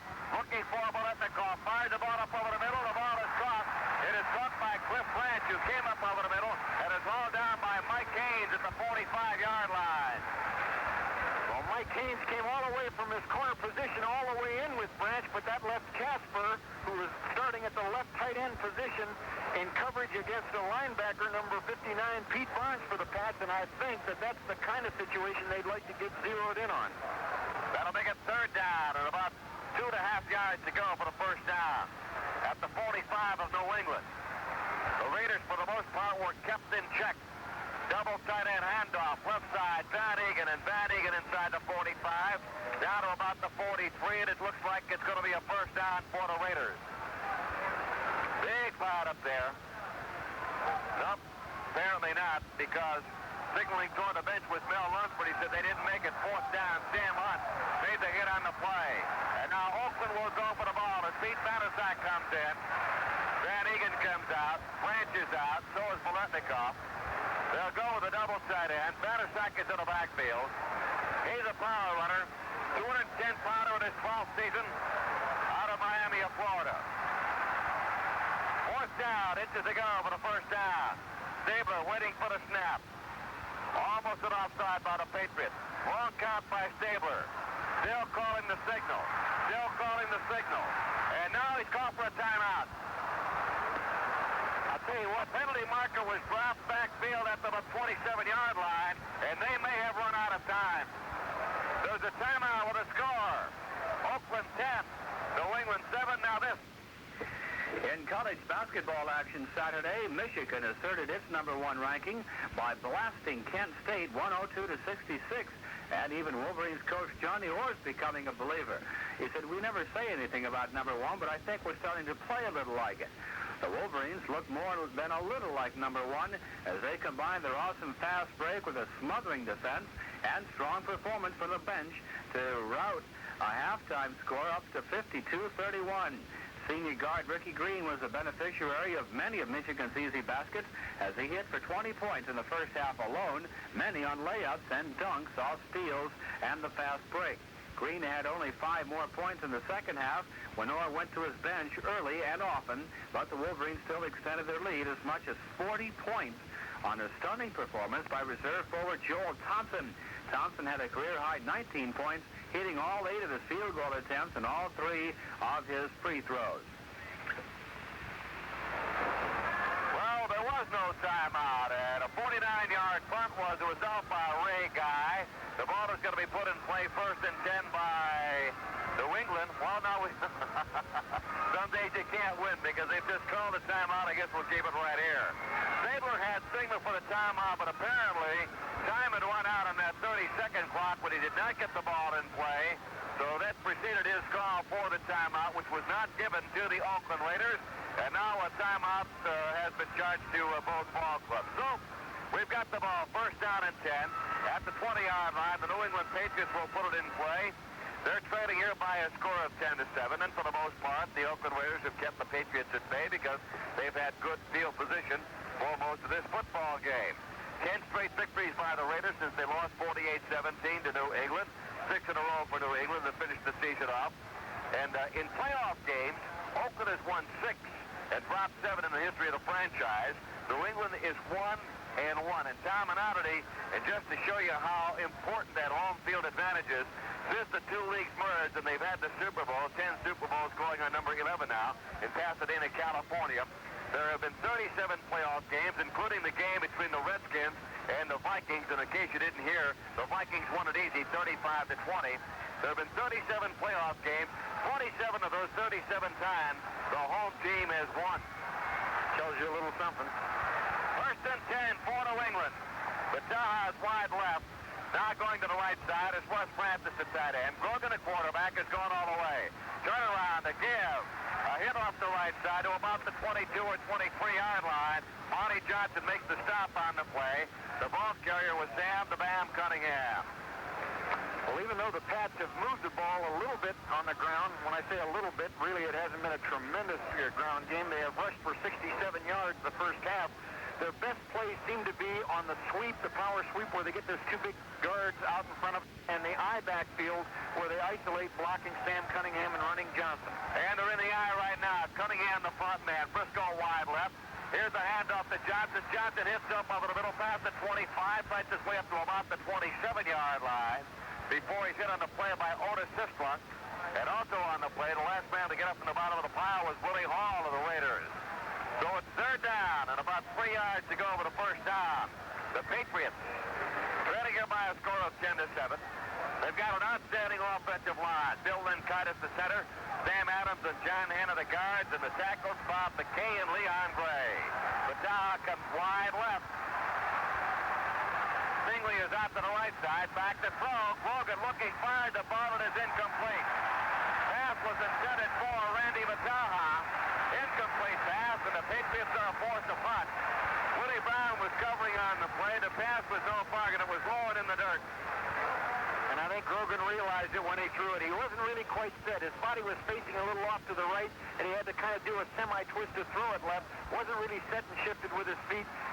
There went the throw awry. And back to boot now. We've got Mike Patrick, Neil Cozy, the lone safety for the Raiders, back at the 36-yard line. Mike Patrick, number 5 punter in the American Football Conference, averaging 40.1, gets off a sky bomb. It's deep, it drives Cozy back. It hits at the 24, continues to bounce. Covered well by the Patriots inside the 10 and down to about the 7-yard line. A tremendous punt, but there's a penalty marker back at the 41-yard line upfield. A penalty marker and a holding call against Oakland is going to give, well, let's see now, hold it. A holding call against the Oakland Raiders, and that should give the New England Patriots a first down. 65-yard punt into deep Bowman. Well, there's a break.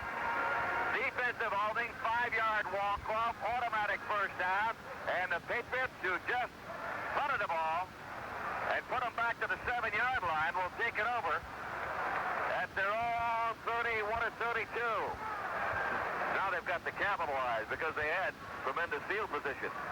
Tony, I don't know how many times I have seen what looks like a dead drive come to life as a result of a defensive penalty, and then suddenly the offense comes to life, and that could be a very big break for the Patriots, because to come out right after the half, get a drive stalled, not really be able to move the ball is kind of disheartening, but by the same token, they've just been breathed or have had a little breath of life, and I think if they get something going and make, say, a first down or two here, Oakland's in trouble. Alonzo Skip Thomas was the man who was caught holding by the officials. Wide left is Pagna. Slot to the left side. We've got Stingley. Russ Francis, the tight end. Here's the turnaround to give to Sam the Bam Cunningham. Finds the hole. Goes off to the left. 30, 35, 40, 45, 50. Down to the 45-yard line. And hauled down from behind by George Atkinson. And Cunningham comes up with a shoulder injury, holding that right shoulder. He's been injured. That means that super sub Don Calhoun is coming in. Well, Sam really did a marvelous job of running the ball there because the play had been overrun by the defense. He curled it all the way back from the right side of the center to the left side and broke it clean. He's being attended to on the sideline. Slot left hand off to Calhoun. He's not going anywhere. He was hit by the defensive left end, John Matuzak, before the play ever developed. Matuzak making the stop on the play, knifing in from the left side. And Calhoun doesn't go anywhere. Briscoe comes out, Batai back in as a wide receiver for New England. Now look across the front row of the defense for the Oakland Raiders, just at their weights alone, 270, 271, 260, and 273. That's a pretty good, fair, sizable defensive line to run against. Second down, 9 yards to go. Grogan getting the snap. Back to throw, rolling to the left, looking. Pumps the ball up over the middle. Francis at the 32, at the 30, hit by Skip Thomas and finally drilled down into the ground at the 25-yard line. Jack Tatum also made the stop on the play. Was Francis going over to say something to Kenny Hendricks, but apparently it was a friendly remark. We're going to pause briefly for station identification. This is Mutual, your News and Sports Radio Network. This is the American Forces Radio and Television Service. Francis now with free catches, good for 82 yards. And now we've got the ball down at the 25-yard line of the Oakland Raiders. Patriots turn around, give. Sam DeBam is back in the backfield. Penalty marker on the play as he fights his way down to about the 25-yard line.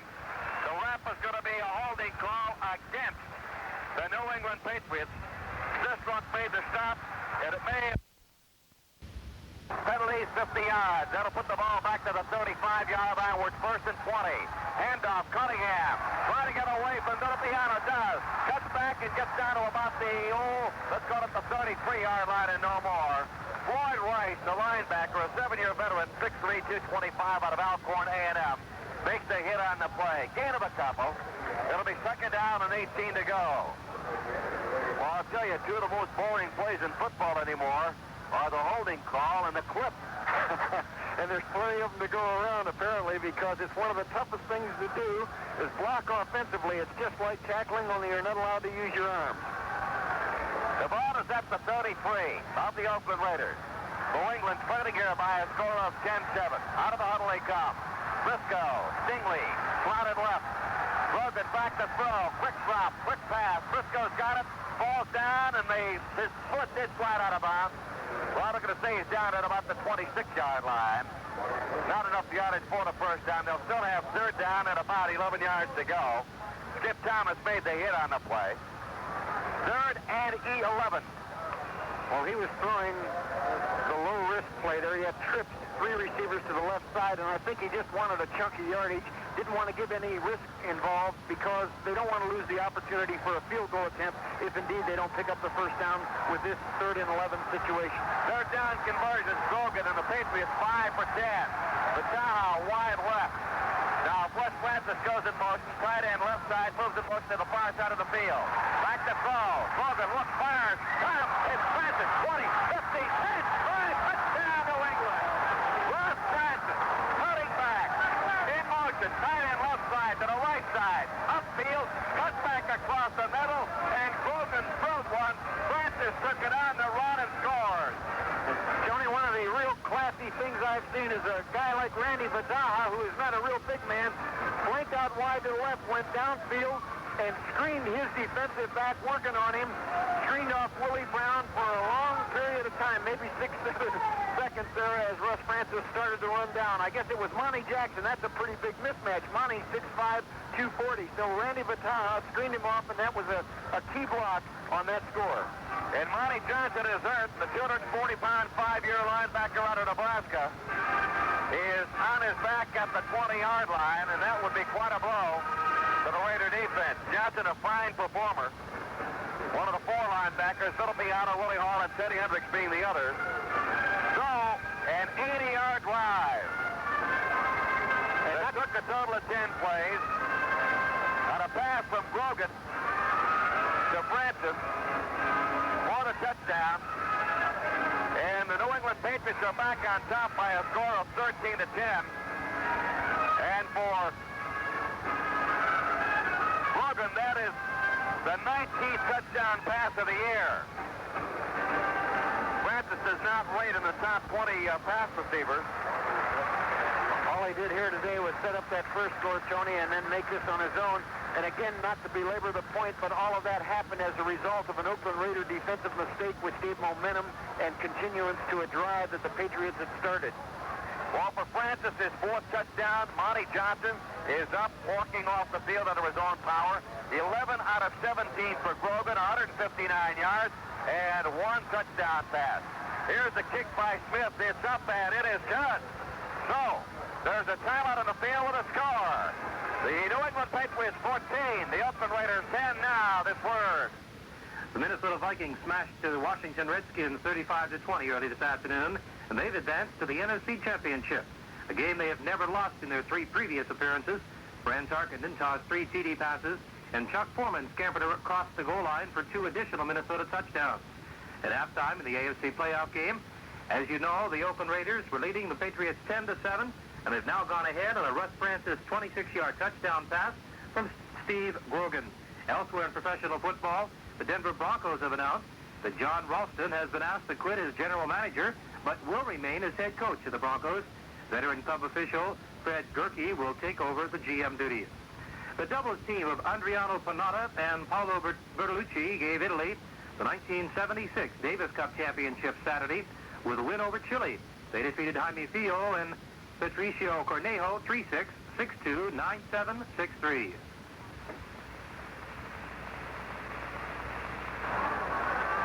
Apparently the injury to Monty Johnson was to his right arm. He's being attended to now on the Oakland bench. 14-10, a 26-yard pass play. Grogan, the tight end, Russ Francis, and the Patriots, who led by a score of 7-0, are back on top by a score of 14-10. He'll begin in Carl Garrett. And the kick by the left-footed Smith. Taken by Garrett at the 5, at the 10, at the 15, he's at the 20, at the 25, at the 30, 35, 40, 45, and finally hauled down. Dropping hard at the 45-yard line. Tackle was made by Steve Burke, the number 2 tight end. A 41-yard return. And the Raiders are in good field position at the 46-yard line. That's the second time Carl Garrett on kickoff returns has given them some working room. Now Stabler can go to work. He can pass on any down. He's at midfield a little less than it, 4 yards short of the 50. First down 10 for the Raiders, who are down 14-10. Stabler back to throw. Looking for Biletnikoff. Incomplete. Pass was deflected by Big Sam Hunt, the linebacker, had come over to help on the play. Preston McRae, or rather Prentice McRae, was covering for the New England Patriots. Hunt came over, moved in front of Biletnikoff, tipped the ball away. Second down and 10. The ball is at the 46-yard line. Well, the one thing, Tony, they haven't done well, the Oakland Raiders, is move the ball on the ground. Stabler has hurt them throwing, but he has not moved the ball on the ground. Biletnikoff is wide right, branch out to the left. Stabler back to throw, under pressure, is knocked down. Ran into one of his own blockers on the play. Julius Adams was forcing the play, and he ran into big tackle John Bella, the 6'4", 260-pound, 6-year man out of Southern Cal. I guess you got to call that one a sack, right? That's the second sack of the game, and both recorded by the New England Patriots. Maybe we can coin a word there. I think it's kind of a ricochet, too. Tony McGee didn't get in on the sack, but he belted his man back far enough that he ran into Stabler, who eventually bowled himself over. That's the 49th sack of the year for the Patriots. Oakland has 46. They don't have any this afternoon. Branch is wide left, Biletnikoff out to the right, third down, 21. Stabler looking, going to the far side, and then for Branch, it is incomplete.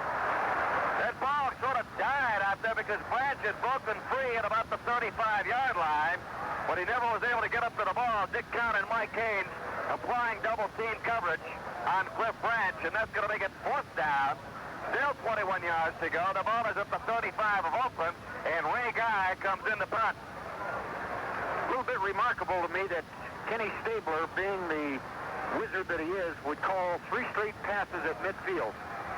Guy averaging 41.6, the number 3 punter in the American Football Conference during the regular season. Gets the belt high snap and gets it off. It is a beauty. Back, all the way back to the 10 is Mike Haynes. Looking for a block. Spins away from one tackle, avoids another, gets up to the 15-yard line, and is hit and knocked down right there at the 15-yard line. The hit made by Rodrigo Barnes. With a score, New England 14, Oakland 10. There's a timeout on the field. Now this one... The U.S. doubles team of Stan Smith and Bob Lutz beat Mexico's Raul Ramirez and Emilio Montano 6-2, 6-3, and 6-4 to clinch an American victory in the North American Zone semifinals for next year's Davis Cup. Smith and Lutz, who first teamed together as teenagers, had not competed together on a regular basis since 1971, but found their old form Saturday in defeating the Mexicans. Joanne Washam and Chichi Rodriguez came from 2 shots back to tie for the lead in the $200,000 mixed team golf championship in Miami today, the end of the 3rd round of the first co-ed golf tourney in a decade. the Washam Rodriguez team was tied with Sandra Post and Tom Watson at 12 under par, 204. College basketball action today. Top-ranked Michigan romped to a 102-66 win over Kent State. Ricky Green scored 25 points as the Wolverines took their 4th victory against no losses. Also in college basketball today, Louisville takes on Marquette, and Utah takes on Kentucky.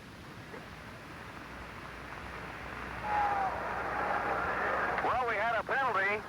It was an illegal man downfield against the Oakland Raiders. The walk-off put the ball back to the 30-yard line, and Ray Guy will punt again.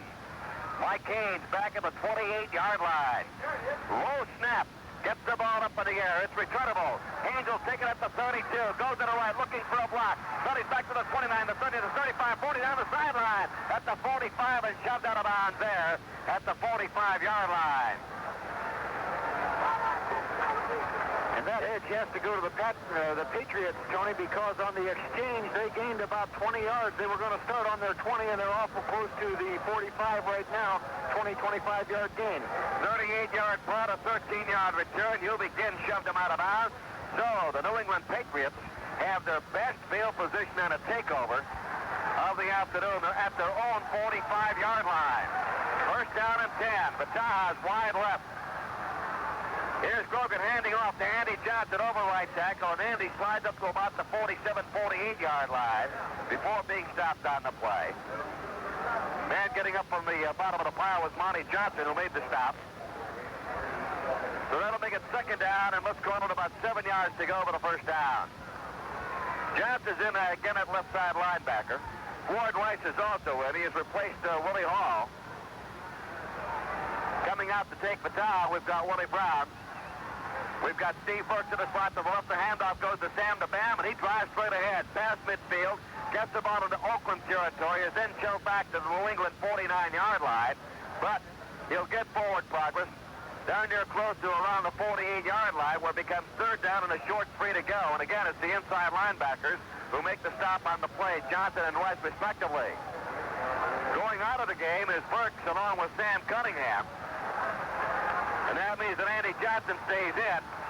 And Don Calhoun now becomes the fullback as the Patriots, with third down and about 3 yards to go, shift out of the I formation. Now in a double wing.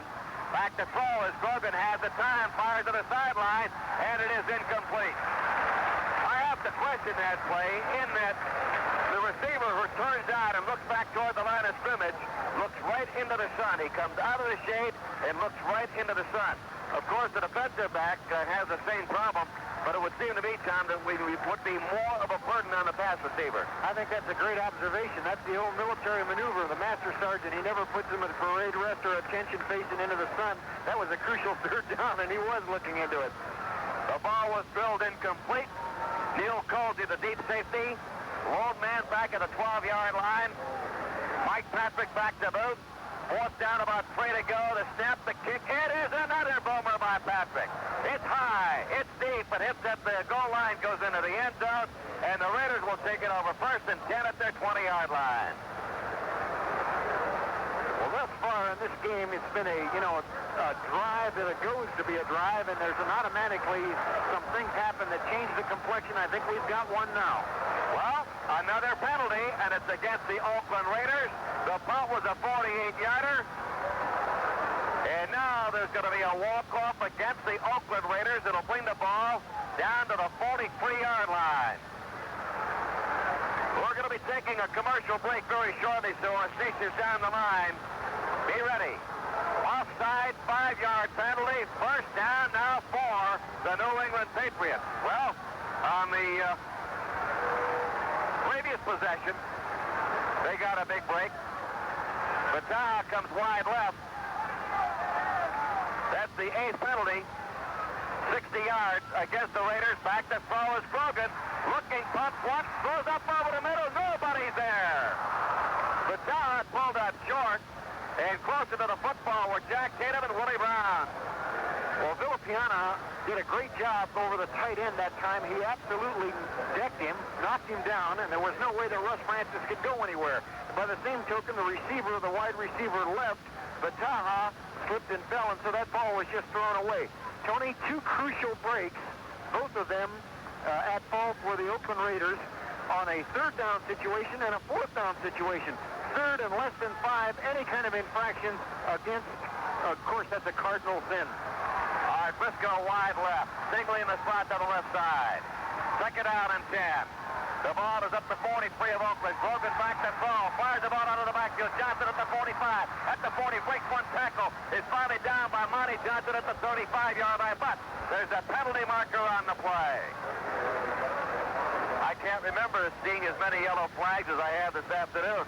I really can't either. And it isn't sloppy play by a long shot. I think it's intense play where a guy holds a little too long or he, bumps where he shouldn't. The Raiders a little over-aggressive. It's a personal foul against Oakland, and that's going to bring the ball up 15 yards from the 35 down to the 20. Now, Tom had mentioned that there were two crucial breaks.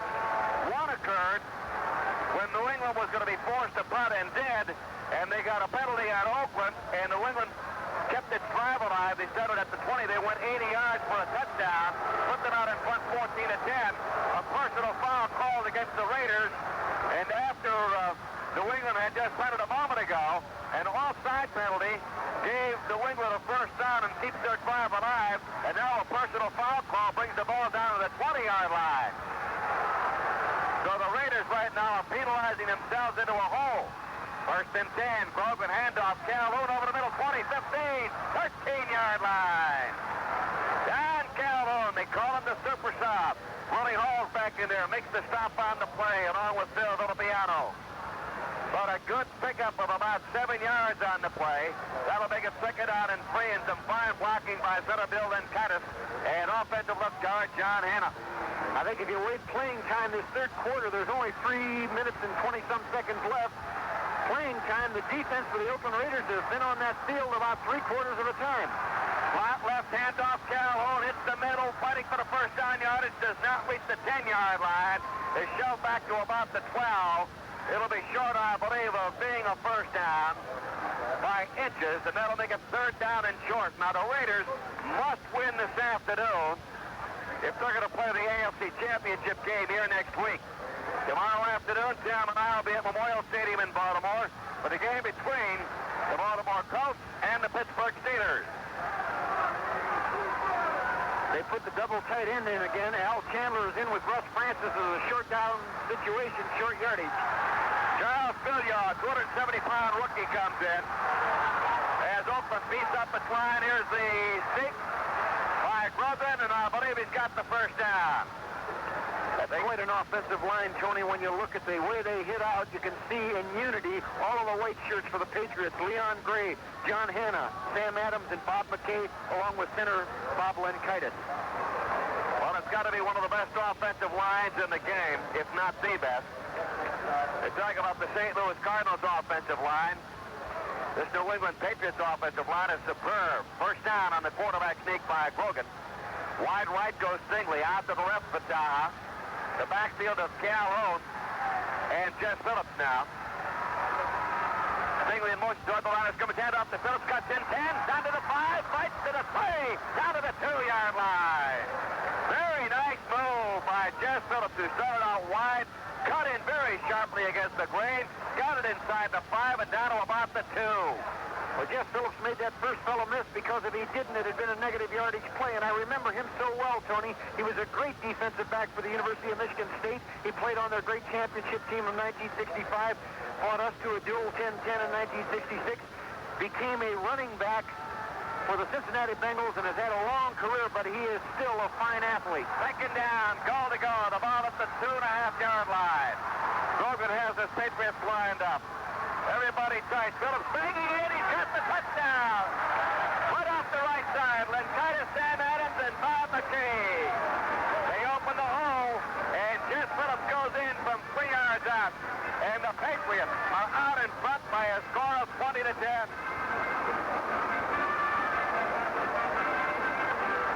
That was a drive that took 11 plays, and it covered 55 yards. It was ignited by an Oakland Raider third and short situation, third and less than 5, where they jumped offside, made it an automatic first down, and of course the Patriots pulling together on the running game, 11 plays, 55 yards for the score. All Here's the point after attempt by Johnny Smith, down, kicked up, and it is good. So there's a timeout. Now the score is New England 21, Oakland 10. Our stations need another 60 seconds. We'll be back right after this. Taking a further look at college basketball action Saturday, Michigan defeated Kent State by the score of 102-66.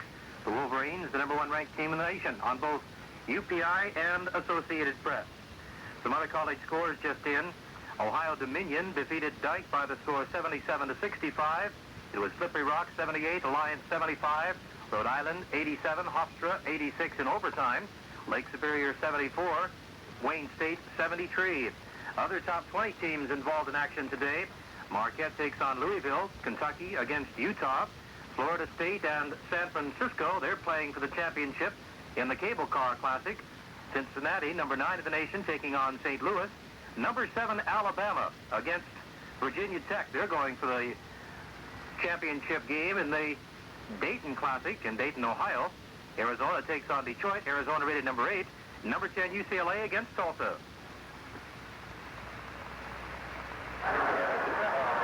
A kick by Smith. Garrett at the 5, the 10, the 15, up to the sideline, the 20, the 25, the 30-yard line. He is hit and drilled down. Right there at the 30-yard line. The stop was made by Willie Germany. So it'll be first down and 10. A 25-yard return. Tony, there's a couple of philosophies that loom big here right now. Stabler can strike quickly with the great receivers and the great arm, but the Pats will nurse this 10-point lead. They're going to play a little safe, conservative pass defense. I think we're going to see a change-up of coverage. All right, first down at 10, the handoff. Stabler handing off. Going off the left side is Mark Van Egan. He gets a couple of yards, up to about the 32-yard line. Gain of 2, it'll be second down and 8.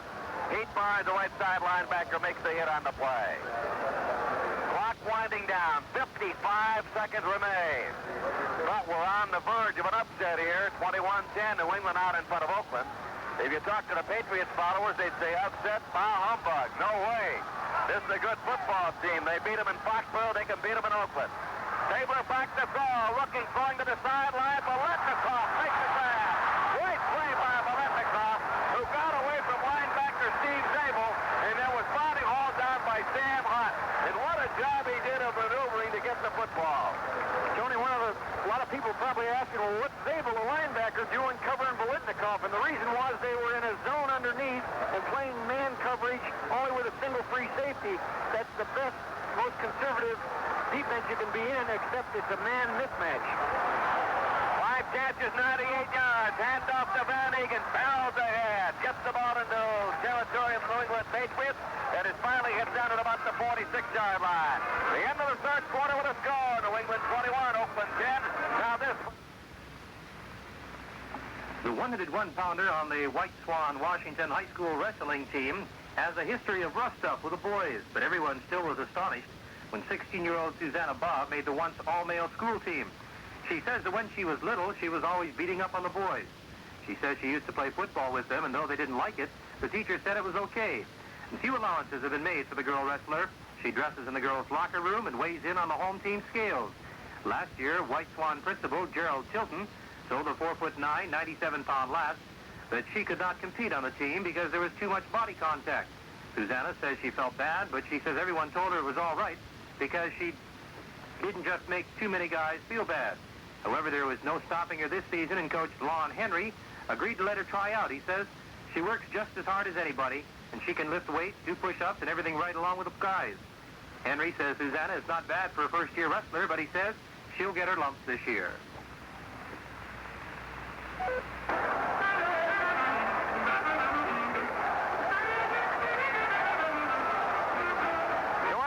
Tom Pagna and I will be at Memorial Stadium in Baltimore to bring the game between the Baltimore Colts and the Pittsburgh Steelers. Lindsey Nelson and Pat Sheridan down at Texas Stadium and down at Texas for the game between the Los Angeles Rams and the Dallas Cowboys. On Monday night, it's the Liberty Bowl over most of these virtual stations. It'll be Alabama against UCLA. That game from Memphis, Tennessee. Then 1 week from tomorrow, the American Football Conference Championship game. Where will it be? Pittsburgh, Baltimore, Oakland. It cannot be in New England because they are the wild card team. Fourth quarter about to get underway. Handoff. Diving straight ahead is Van Egan. And Van Egan gets the ball down to about the 44-yard line. Tripped up by Steve Nelson on the play. Ball will be put down right around the 43.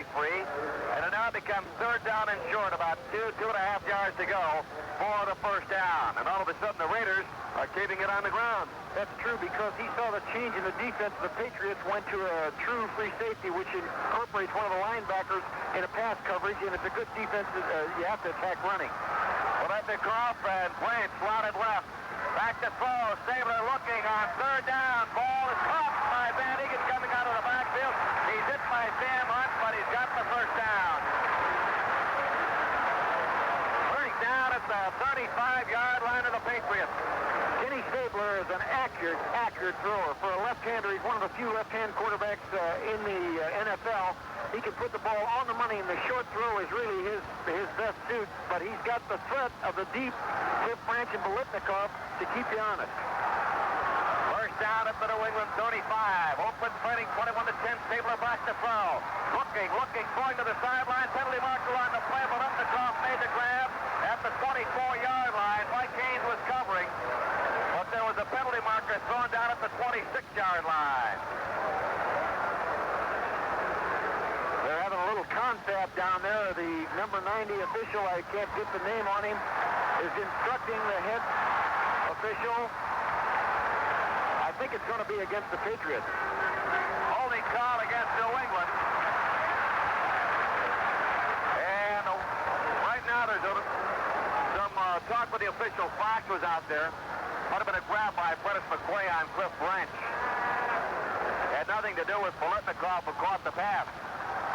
Was on the other side of the field, so that'll bring the ball down to the 24-yard line. And it's going to be a first down for the Oakland Raiders at the 24-yard line.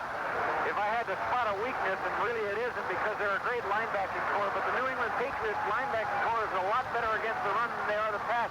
They don't seem quite as mobile. When I look at them, they're pretty good size fellas. That linebacker crew hasn't really covered the short stuff. Raiders got more on the pass, so they declined the penalty. Handoff. Carl Garrett barrels ahead, gets down to the 25, 20, makes up the 20-yard line before being stopped on the play by Mel Lunsford. So it'll be a pickup on the play of about 5. It'll make a second down and 5 yards to go. The ball just inside the 20-yard line of the New England Patriots. And now Tony McGee comes in replacing Lunsford. McGee is 6'4", 245 pounds, a defensive end from Bishop. Second down, 5 to go. Branch and Bolitnikov slotted left. Here's Stabler back to throw. Looking, fires near side. Bolitnikov at the 10. Bolitnikov trying to cut back, cannot, and he is down at the 10-yard line.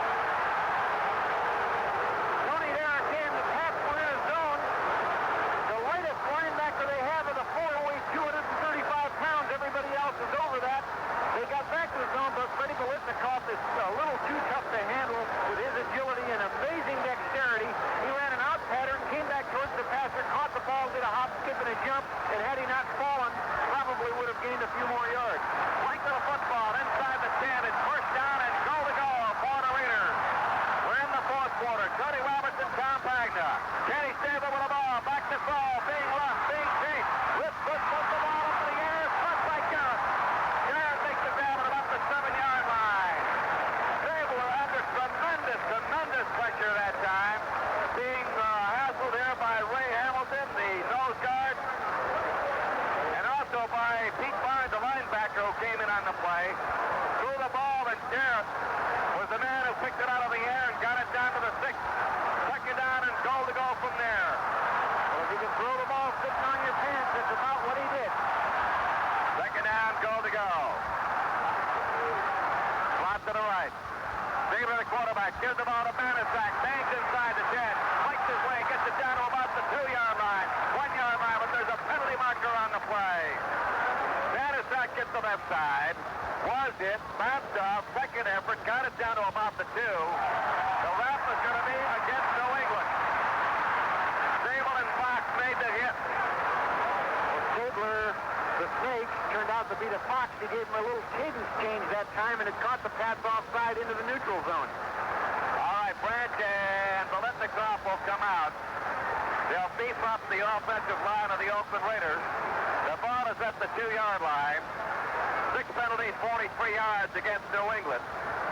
Options are being explained to Gene Upshaw, the offensive guard, captain of the Oakland Raiders, 6'5", 255-pound, 11-year veteran out of Texas A&I.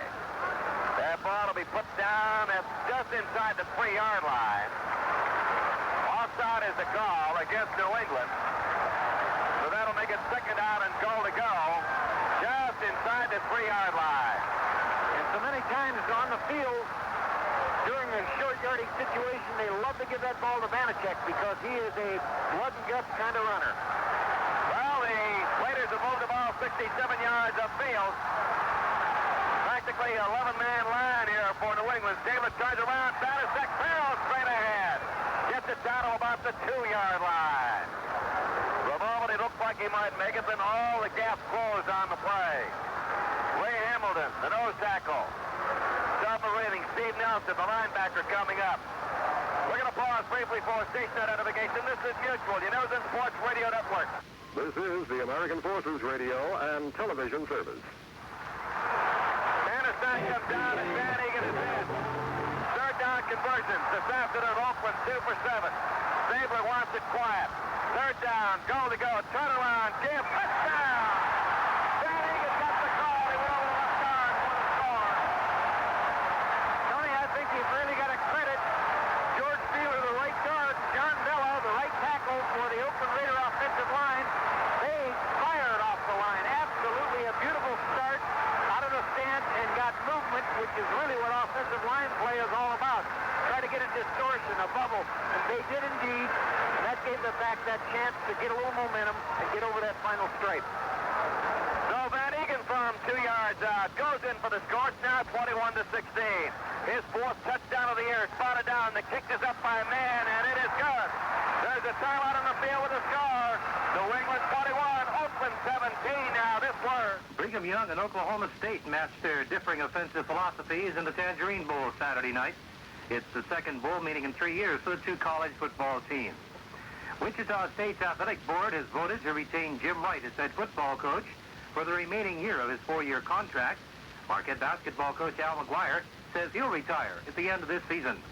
Austria's Franz Klammer scored his second downhill skiing victory in 2 days Saturday.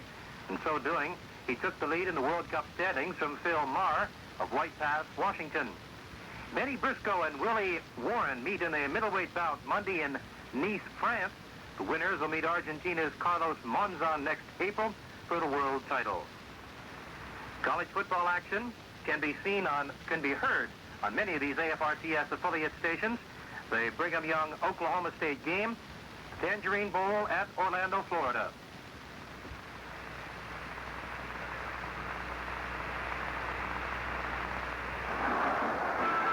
With 11:03 in the fourth quarter to play, the New England Patriots are just leading by 4 points, 21-17, as the Raiders have just scored a touchdown by Mark Van Egan from the 1-yard line. Tony, we're going to look at a real football game. That 4 points is up for grabs. It doesn't mean a thing. Phillips at the 1-yard line. Guy with a kick. It comes down high. It's deep. 2 yards in the end zone. Phillips has it. Cuts to the left at the 5, at the 10. Tries to cut back against the grain. Is knocked down at about the 13-yard line. The Raider fans incensed now, or at least a sense of victory, because shutting the Patriots off inside their 15-yard line is not a bad place to start to work. First down and 10 for New England. A 13-yard return. And now the Patriots, leading by 4 with 10:54 to go in the ball game, will put it in play. The quarterback is Steve Gogan, 6'4", 200 pounds, in his second year in the pros, out of Kansas State. A remarkable young man. Then Stingley wide to the right, out to the left, Brandy Vataha. Now Stingley in motion toward the line of scrimmage. Turn around, give Andy Johnson, spinning, fighting, past the 15, up to the 17 or the 18-yard line.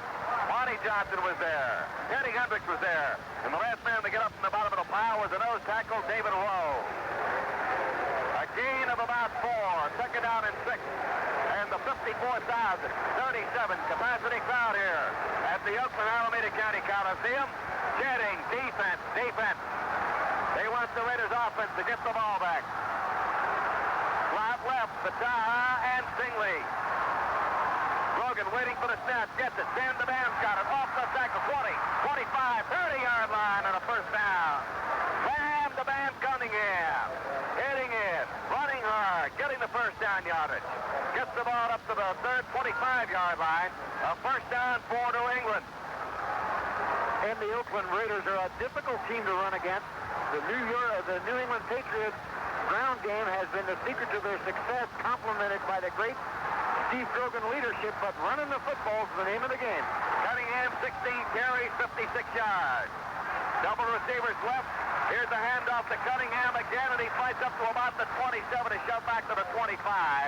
Johnny Batuzak and Phil Villapiano matting the left side. Make the hits on the play.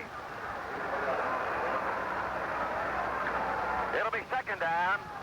Oh, and about, let's call it 8 yards along, 8 at that to go for the first down. That front three, Matuzak, David Rowe, and Otis Sistrunk. The linebackers, Phil Villapiano, Monty Johnson, Willie Hall, and Teddy Hendricks. The deep men, Alonzo Thomas, George Atkinson, Jack Tatum, and Willie Brown. That's the defense for the Oakland Raiders. Grogan gives the ball to Jess Phillips, 25, at the 30-yard line. He picks up about 3 on the play as he sits to the right. Teddy Hendricks making the stop on the play for the Oakland Raiders. That'll make it third down. Third down and about 5 yards to go. One of the things that they do really well, the New England Patriots, is to form that sweep. They get both of the guards, John Hanna and Sam Adams, pulling out in front of it.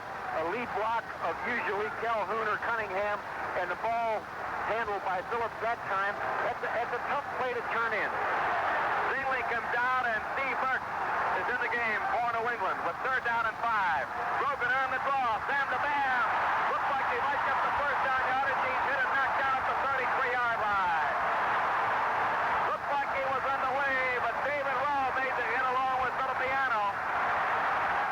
So they fall short by about 2 yards, and that's going to force the punt. The Patriots came into the game with a number 4 offense in the American Football Conference, number 2 rushing, and 11th passing. Defensively, Oakland was ranked 8th, 6th against the rush, and 11th against the pass. Colsey is deep at the 26. Patrick has gotten off some great punts. 4th down, 2 to go. Gets the low snap. Gets the boot off. It's high. It'll send Colsey drifting back to about the 17. At the 20, the 25. Hit, and he's going to be stopped right there. We've got a penalty marker on the play. Well, the Pats punter has really done a job today, because that ball is not only far, it's high, and it gives them time to get down under coverage. And they had a little momentum going when they shut off that Patriot offensive drive and forcing them to turn the ball over on a punt. If the ball is kicked poorly, that's just that much more incentive. But it wasn't. It was kicked well. 50-yard punt, a 10-yard return on the hang time. 5 seconds. That's incredible. Well, Patrick's gotten off some boomers. The wrap apparently is going to be against the Oakland Raiders. Johnny Madden now going up the sideline, complaining to the official about the call on the play. And the walk-off will put the ball inside the 15-yard line down to about the 13-yard line. John Madden's pointing that big index finger at the official, motioning him to come over and talk. Of course, Madden knows enough about football. They never come over and talk when you've got something to tell them. 10 penalties, a total of 88 yards. So we've got a timeout with a score. New England 21, Oakland 17. A timeout in the field. Now this one. Northern Michigan football coach Gil Kruger has been named NCAA Division II Coach of the Year. The selection came in a vote of ABC television sportscasters. Formal announcement of the honor will come during halftime, the nationally televised Sugar Bowl game, New Year's Day. Kruger directed the Wildcats to an 11-2 overall record and the spot in the Division II semifinal playoff. Los Angeles coach Chuck Knox says it looks like rookie quarterback Pat Hayden will start tomorrow's football game against the Dallas Cowboys in the National Conference playoff. Hayden suffered strained knee ligaments in the closing regular season game against Detroit, but he's been working out and throwing well in practice. The Detroit Tigers signed veteran designated hitter and outfielder Willie Horton to a one-year contract Saturday. The club also said it had signed rookie pitcher Fernando Arroyo. That leaves pitcher Vern Rule as the Tigers' only unsigned player. Let's return to today's game.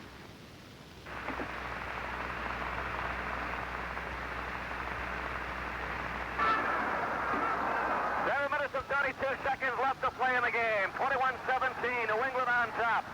Raiders have the football. They're about to come out of the huddle. Well, they did come out of the huddle. They sent Blanche left and Bolitnikov out to the right. Now the ball will be put in play. Well, Kenny Stabler had an opportunity while that time was called to get over and talk to Coach Madden about just their philosophy coming out of there. Kenny Stabler, the snake from Alabama, back to throw. Looking, being pressured, rolling to the left, throwing the ball on the run. Pass is deflected and is incomplete. Intended for Clarence Davis, who came out of the backfield. Incomplete pass. Sam Hunt was nearest to it. The ball falls harmlessly to the turf. Second down and 10. We talked about the lineup for you tomorrow afternoon. The Steelers and Colts, followed by the Rams and the Cowboys. Monday night, the Liberty Bowl, Alabama, UCLA. Next week, the AFC Championship. Then the Gator Bowl, Penn State, Notre Dame. The Bluebonnet Bowl, Texas Tech, Nebraska. The Sugar Bowl, Georgia, Pittsburgh. The Orange Bowl, Ohio State, Colorado. All coming your way on most of these mutual stations. Handoff goes to Van Egan. He gets good yardage. Driving up the middle, past the 15 to the 20, almost to the 21-yard line. It'll be third down, and about 3 to go as he picks up 7. Dennis McRae came up from his strong safety spot to make the stop on the play. This afternoon, Kenny Stabler's put the ball in the air 25 times, connected on 1,479 yards, 1 touchdown. Third down conversions this afternoon, Oakland 3 out of 10. Stabler back to throw. Looking, being rushed, falls down. He's going to be dropped back at the 9-yard line. Julius Adams from the right side, but the real pressure came from the left side by the blitzing linebacker, Steve Sable. That will count as a sack, and that'll be the third this afternoon for New England. That series, Tony, I saw as a very crucial series for the Raiders because there's 6:45 on the clock, and the clock is running. They had to maintain some semblance of a drive. They've either got to play now or break on this kicking game portion of it or tough defense on the next drive for the Pats. Well, the Pats were coming. That's the 50th sack of the year. Guy about 5 yards deep gets the boot, gets it off. It's a beauty. Haynes coming over to the far sideline. It's going to be tough to return. Cannot return it. And the ball goes out of bounds somewhere around the 49-yard line of the New England Patriots, and they'll put the ball in play. Ray Guy having to punt from 5 or 6 yards deep in his end zone. If you had to make a calculation right now, I would say this. With a ball on the 48-yard line of the Oakland Raiders, the Patriots have a 4-point lead. There's 6 minutes and 24 seconds on the clock. Then they would like nothing better than to maintain possession on the ground, low risk, grind out the yardage, get down into field goal range, get down into scoring range only along with the clock, and try not to give Stabler the chance to go on offense again. It can be done if they can move the ball on the ground. Well, it's going to be first down and 10 for the New England Patriots. The ball in Oakland territory. Matter of fact, Tony, it's very rarely that they've started there. They started drives, New England Patriots, on their own 16, 14, 18, 16, 11, 27, 20, 45, 14, and one time starting this time on the 49-yard line of the Oakland Raiders. They have moved the football today, and I think that's the difference. That and the fact thus far the lead, the differential in the score is probably due to the fact that the Oakland Raiders made those 2 key mistakes. For a team that has not been in the playoffs, you have to say that the New England Patriots are a very boys football team. Indeed they are. I think they played this game as though they really took to heart the fact that they thought they could win it. They're out to prove that 48-17 lacing of the Raiders was no fluke.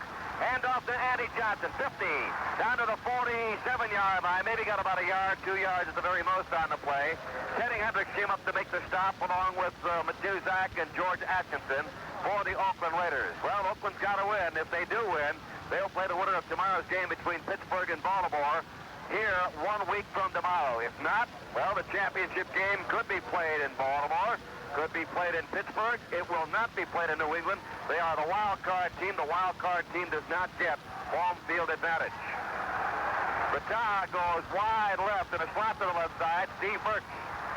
Here's Grogan taking the handoff. Rolls to the right. 50, 45, breaks the tackle. 40. He may have the first down. Superb run by Grogan, who looked like he was stopped after breaking the tackle, but managed to move the ball down to about the 37-yard line, and a big first down for New England. And that's a gutsy call on a smart one, really, because the defense is so souped up, they're just pursuing. And it was a misdirection play where the backs faked the sweep to the left, and Grogan faked that sweep and kept it himself really off tackle, and a great job of blocking by the tight end, Russ Francis, on his defensive end. Grogan's carried 7 times, 35 yards. Stingley and Battah wide left. Sam the Band gets the call. He doesn't get anywhere. Tripped up right around the line of scrimmage. David Roll was penetrating in the backfield. The hit made by Matuzak and Willie Hall. Roll's been an outstanding performer here this afternoon, as all Penn State football players are. 6'7", 271 pounds, 11-year veteran from Penn State. Stingley comes out, and it looks like Burks is back in for the Patriots, who now have a 2nd and 8 situation, with Battah going wide left and Burks coming out to the right. The tight end, Russ Francis, is in on the right side. Grogan reaching under center, Bill Lenkitis has the ball, cutting into the outside. 35, 30, outside, and he may have the first down yardage. Forced out by Willie Hall. It's going to be very close to a first down. Sam the Bam on the sweep to the left side may have enough yardage for the first down. It'll be very close one way or the other. You know, the weak side linebacker, that is the linebacker playing to the split end side, must hate that play, and every pro football team there is, because that's the toughest thing to do, to play linebacker to the split end side where you have that little dip sweep. You got to stand strong as a linebacker as the fake of the fullback comes in towards you, but by the same token of... Now, New England will go to the double tight end. Al Chandler, a 229-pounder, a 3-year man, 6'3" out of Oklahoma. Charles Billiard will counter that. He's a 270-pounder, number 2 draft choice out of Texas Southern. He's 6'9" tall. He'll come in to beef up the Oakland defense. Boyd Rice is also in as Atkinson comes out, and so does Willie Brown. So now it'll be 3rd down and just inches to go. 3rd and inches to go. The ball is at the 27-yard line. The Patriots coming out of the huddle. Double tight end. The backs are Cunningham and Jeff Phillips. Here's Grogan sending Phillips in motion to the far side. Oh, the left side of New England went offside. That really hurt. Motion penalty against New England. I thought for a moment, Tony, that we might get a call offsetting penalties, but it looks like right now they're just pointing to the Pats, and that's a really crucial situation on a 3rd down, or rather, yes, on a 3rd and short. They had 3rd down just a couple of inches to go for the first down. There was no doubt about it. The left side of the Patriots went offside before the ball was snapped back to Grogan. A big huddle up there now. There's going to be a 5-yard walk-off against New England. The penalty markers are put up the 29 and 31-yard line. Instead of 3rd down and inches, it'll be 3rd down now and about 5 yards to go for the first down. Perhaps the biggest 3rd down, both offensively and defensively, both of these teams have had all season, and I can't forget what Sistrom, a quotable quote, he said, hey, our season starts today. All that other stuff doesn't mean a thing. He's right. This play is what it boils down to. 3rd down situation, 5 to go for the Patriots. 3rd down, 5 to go at the 32-yard line of Oakland. Out to the right is Darryl Stingley. Wide left is Battah. Phillips and Cunningham in the backfield. Grogan taking the handoff, rolling to the right, looking for time, throws the ball on the run. The pass is intended for Russ Francis, and it is incomplete. Francis claiming he was held on the play by Villappiano, who made contact before the ball was thrown. Grogan comes up to the official, and I've got to think they have a legitimate gripe. Indeed they do, Tony, because, you know, the Russ Francis was held by his linebacker, number 41, and there's just no way that a crucial play like that can't be seen. It could very well be the difference on this complete game. Well, you look at it. He was hit once, came out, broke free, and then Villappiano had his hands on his jersey and around him. But the official did not call it, and that's going to make it 4th down, 5 to go, and we will have a field goal attempt here by Smith. It will be a 50-yard kick. The ball will be put down at the 40-yard line. The kick is up in the air. It's going to be no good. It fell short under the crossbar. You know, theoretically, I'm not so sure that I wouldn't have gone for the first down, because that 3 points only makes it a 7-point differential. They had to have a 7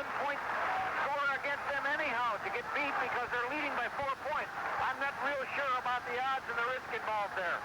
But anyhow, it's not mine to do, it's theirs to do, and they've played the game and gotten this far. Right now, they've got to play some tough defense with 4-12 on the board. New England leading 21-17 over the Oakland Raiders. And here's where Stabler becomes very, very dangerous.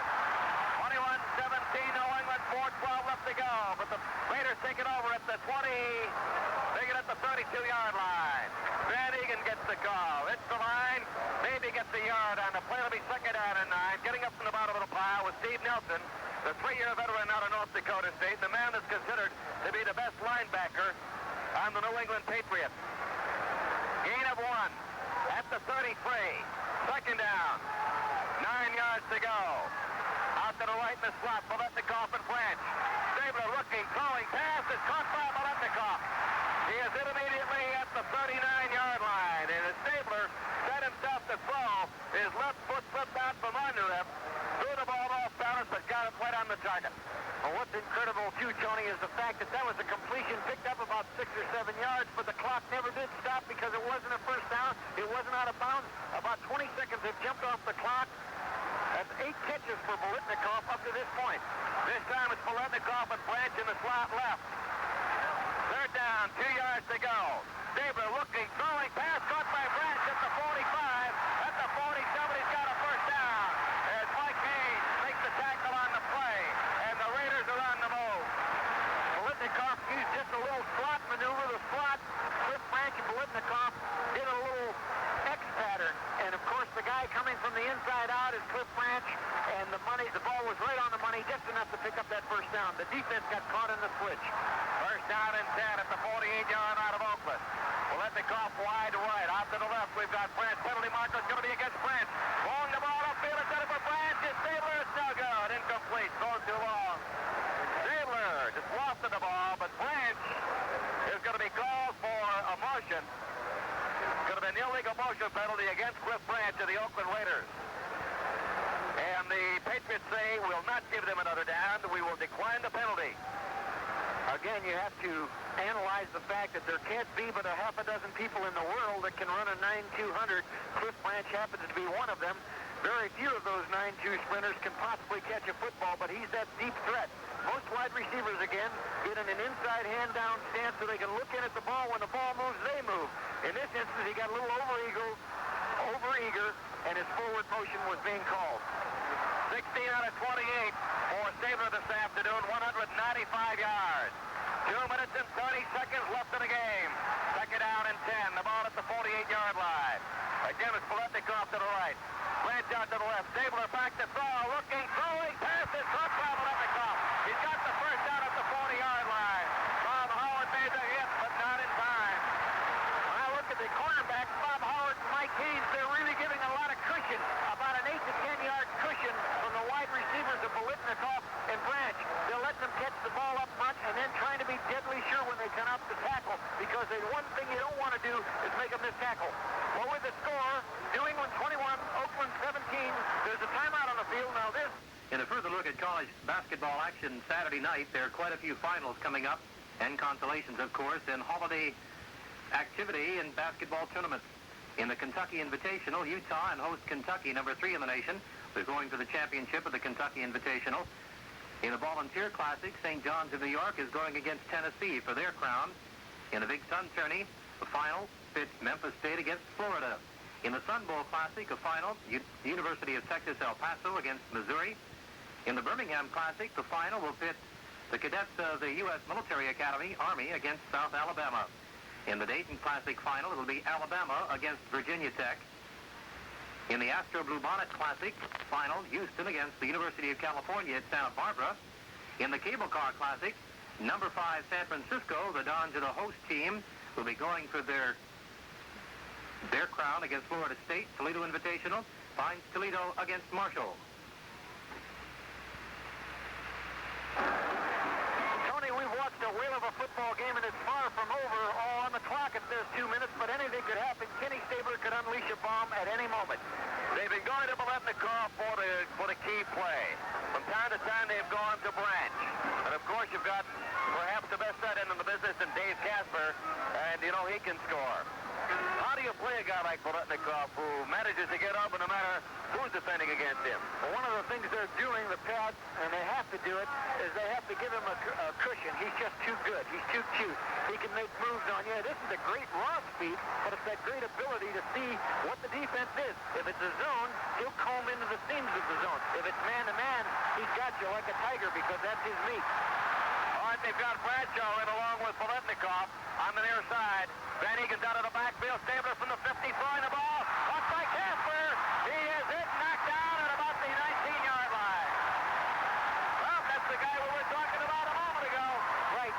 Stabler deployed the flanker back to the tight end side right. The flanker back took off. Dave Casper stood up like he was going to pass protect.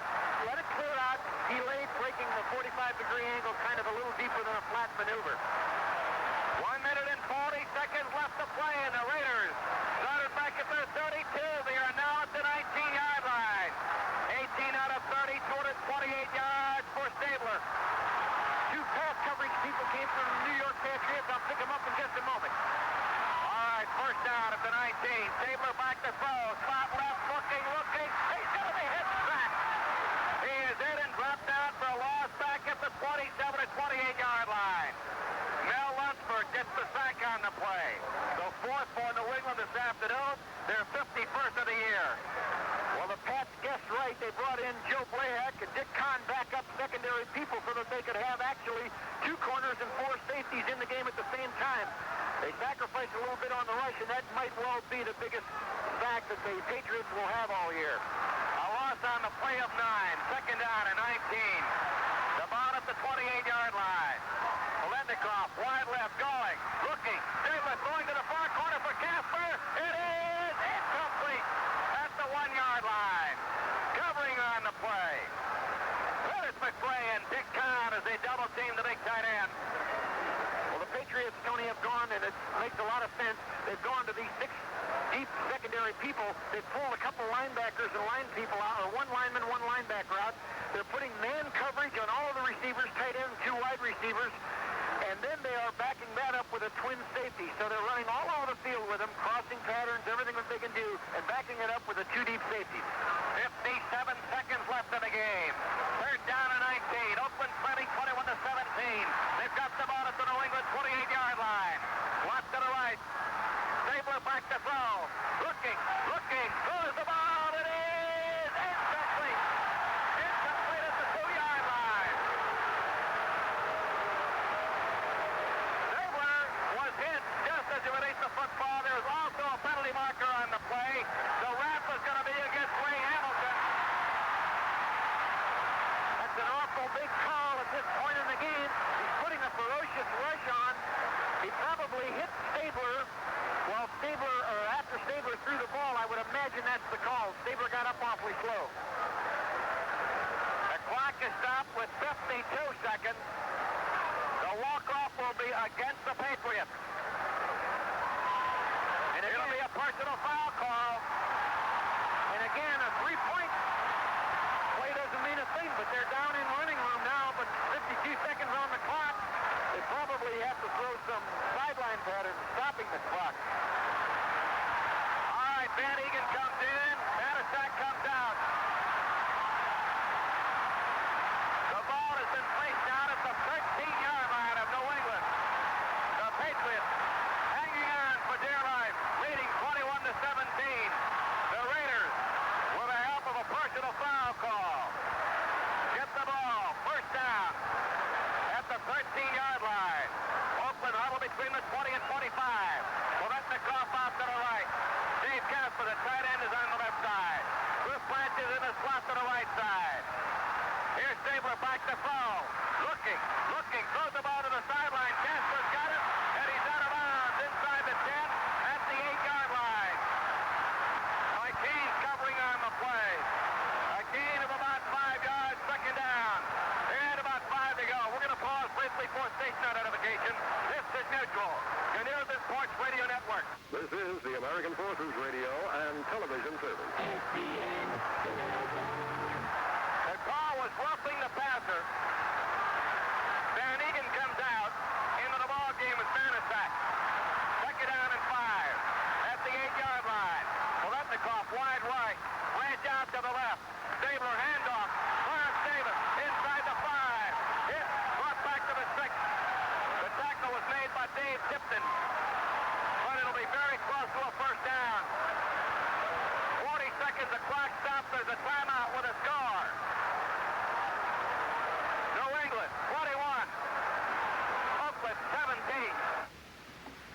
Washington Redskins coach George Allen, the NFL's best-known cheerleader, was grim and restrained and spoke barely above a whisper following his team's 35-20 loss to the Minnesota Vikings Saturday in the first round of their NFC playoffs. We felt we had to start fast to control the game in the first quarter, Allen said, but they scored fast and we couldn't recover. Was he embarrassed by the overwhelming defeat at the hands of the Vikings? No, not embarrassed, but I'm very disappointed, he said, especially after the season we had. I'm proud of the way the team came back during the season to get into the playoffs, and I'm proud of the way we came back in the second half. We lost to a good team, and we have nothing to be ashamed of. Allen led a chorus of compliments for the Vikings. They knew what they had to do. They knew they had to shut down our running game, and they went out and did it. Said quarterback Billy Kilmer, that's why we're champions, that's why they're champions, and that's why they won today. Reminded that some key passes bounced off the hands of his receivers, Kilmer snapped. We had some drops, but I threw some bad ones too.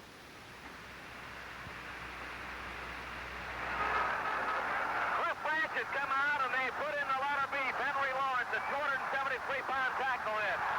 Third down. A yard to go for a first down. The ball at the New England 4-yard line. Oakland in possession, trailing 21-17. Stabler handoff, Banaszak, first down. I believe it'll be very close. He is hit inside the 5 down to about the 3-yard line. And just 3 seconds have ticked off the clock. It started with the snap of the ball at 40 seconds, 37 showing, and they did signal now.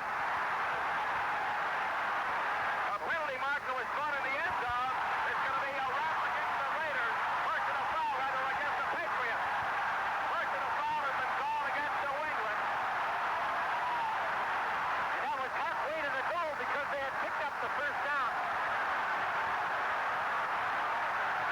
The ball is down at the 1.5-yard line. Well, penalties certainly have played a big part in this football game.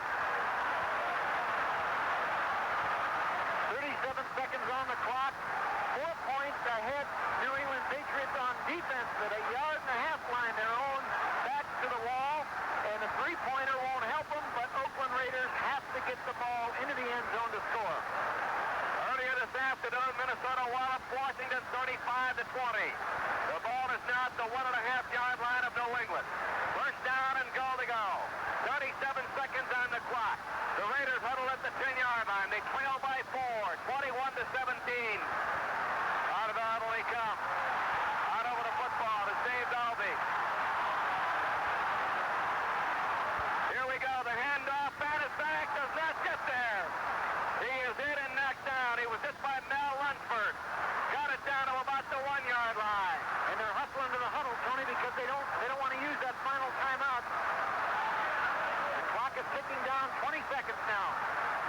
Second down, goal to go at the 1-yard line. Double set in. Here's Stabler rolling to the right. He's got a touchdown. There's a penalty marker on the play on the far side. Oh, is the penalty called again? One thing that they are going to, when they talk about this play, if it's a good score, and it looks to me like it is, they're going to talk about one block. The touchdown is going to hold up. Right. There's one particular block in this whole thing. The line was stopped, frozen. Gene Upshaw pulled out and made the long block on the corner man, the one guy that knew that Kenny Stabler was going to bootleg it.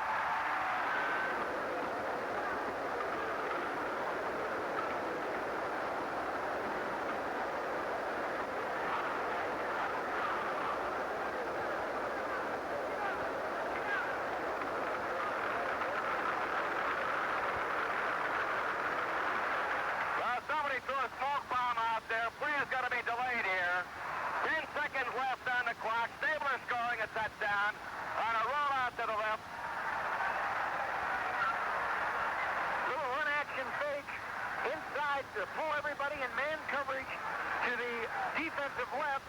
And Stabler ran to his offensive left, bootlegging it with a great block, really a key block by Gene Upshaw on the cornerback.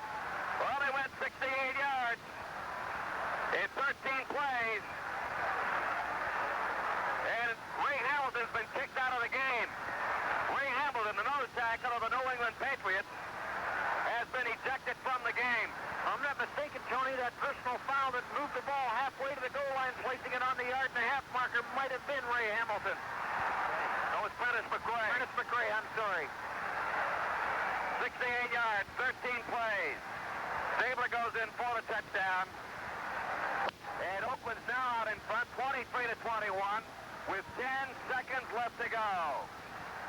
Ray Guy will try to make it 24-21.